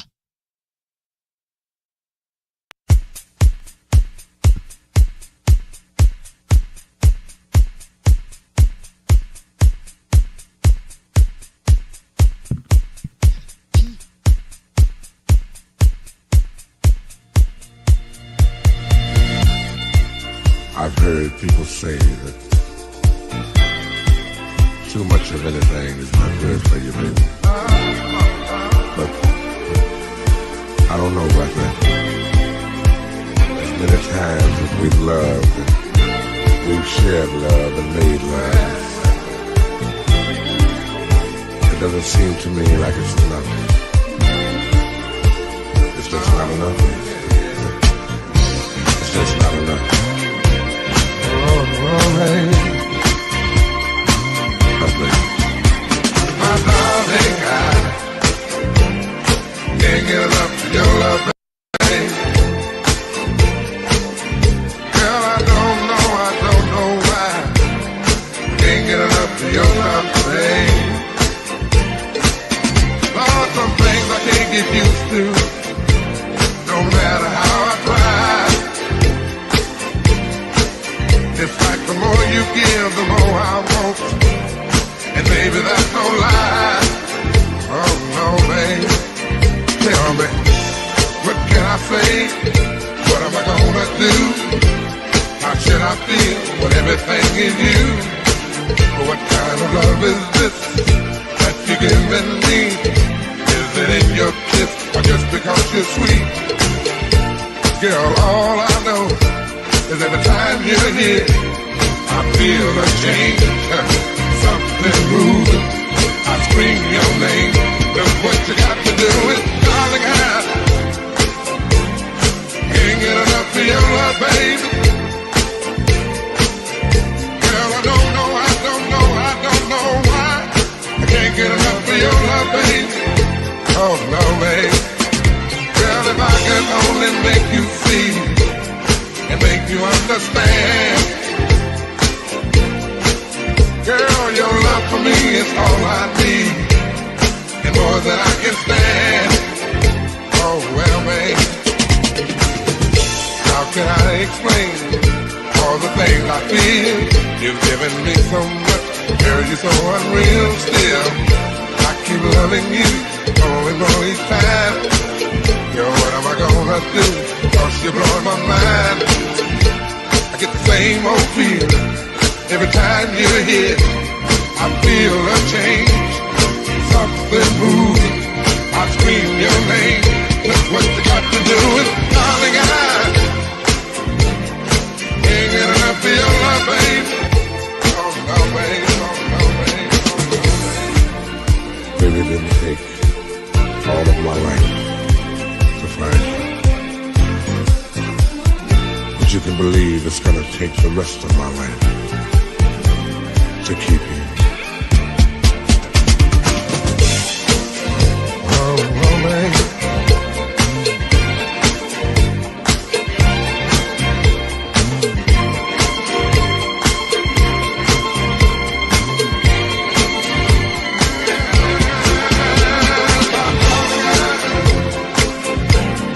Can't get enough of your love, baby. Well, I don't know why. Can't get enough of your love, baby.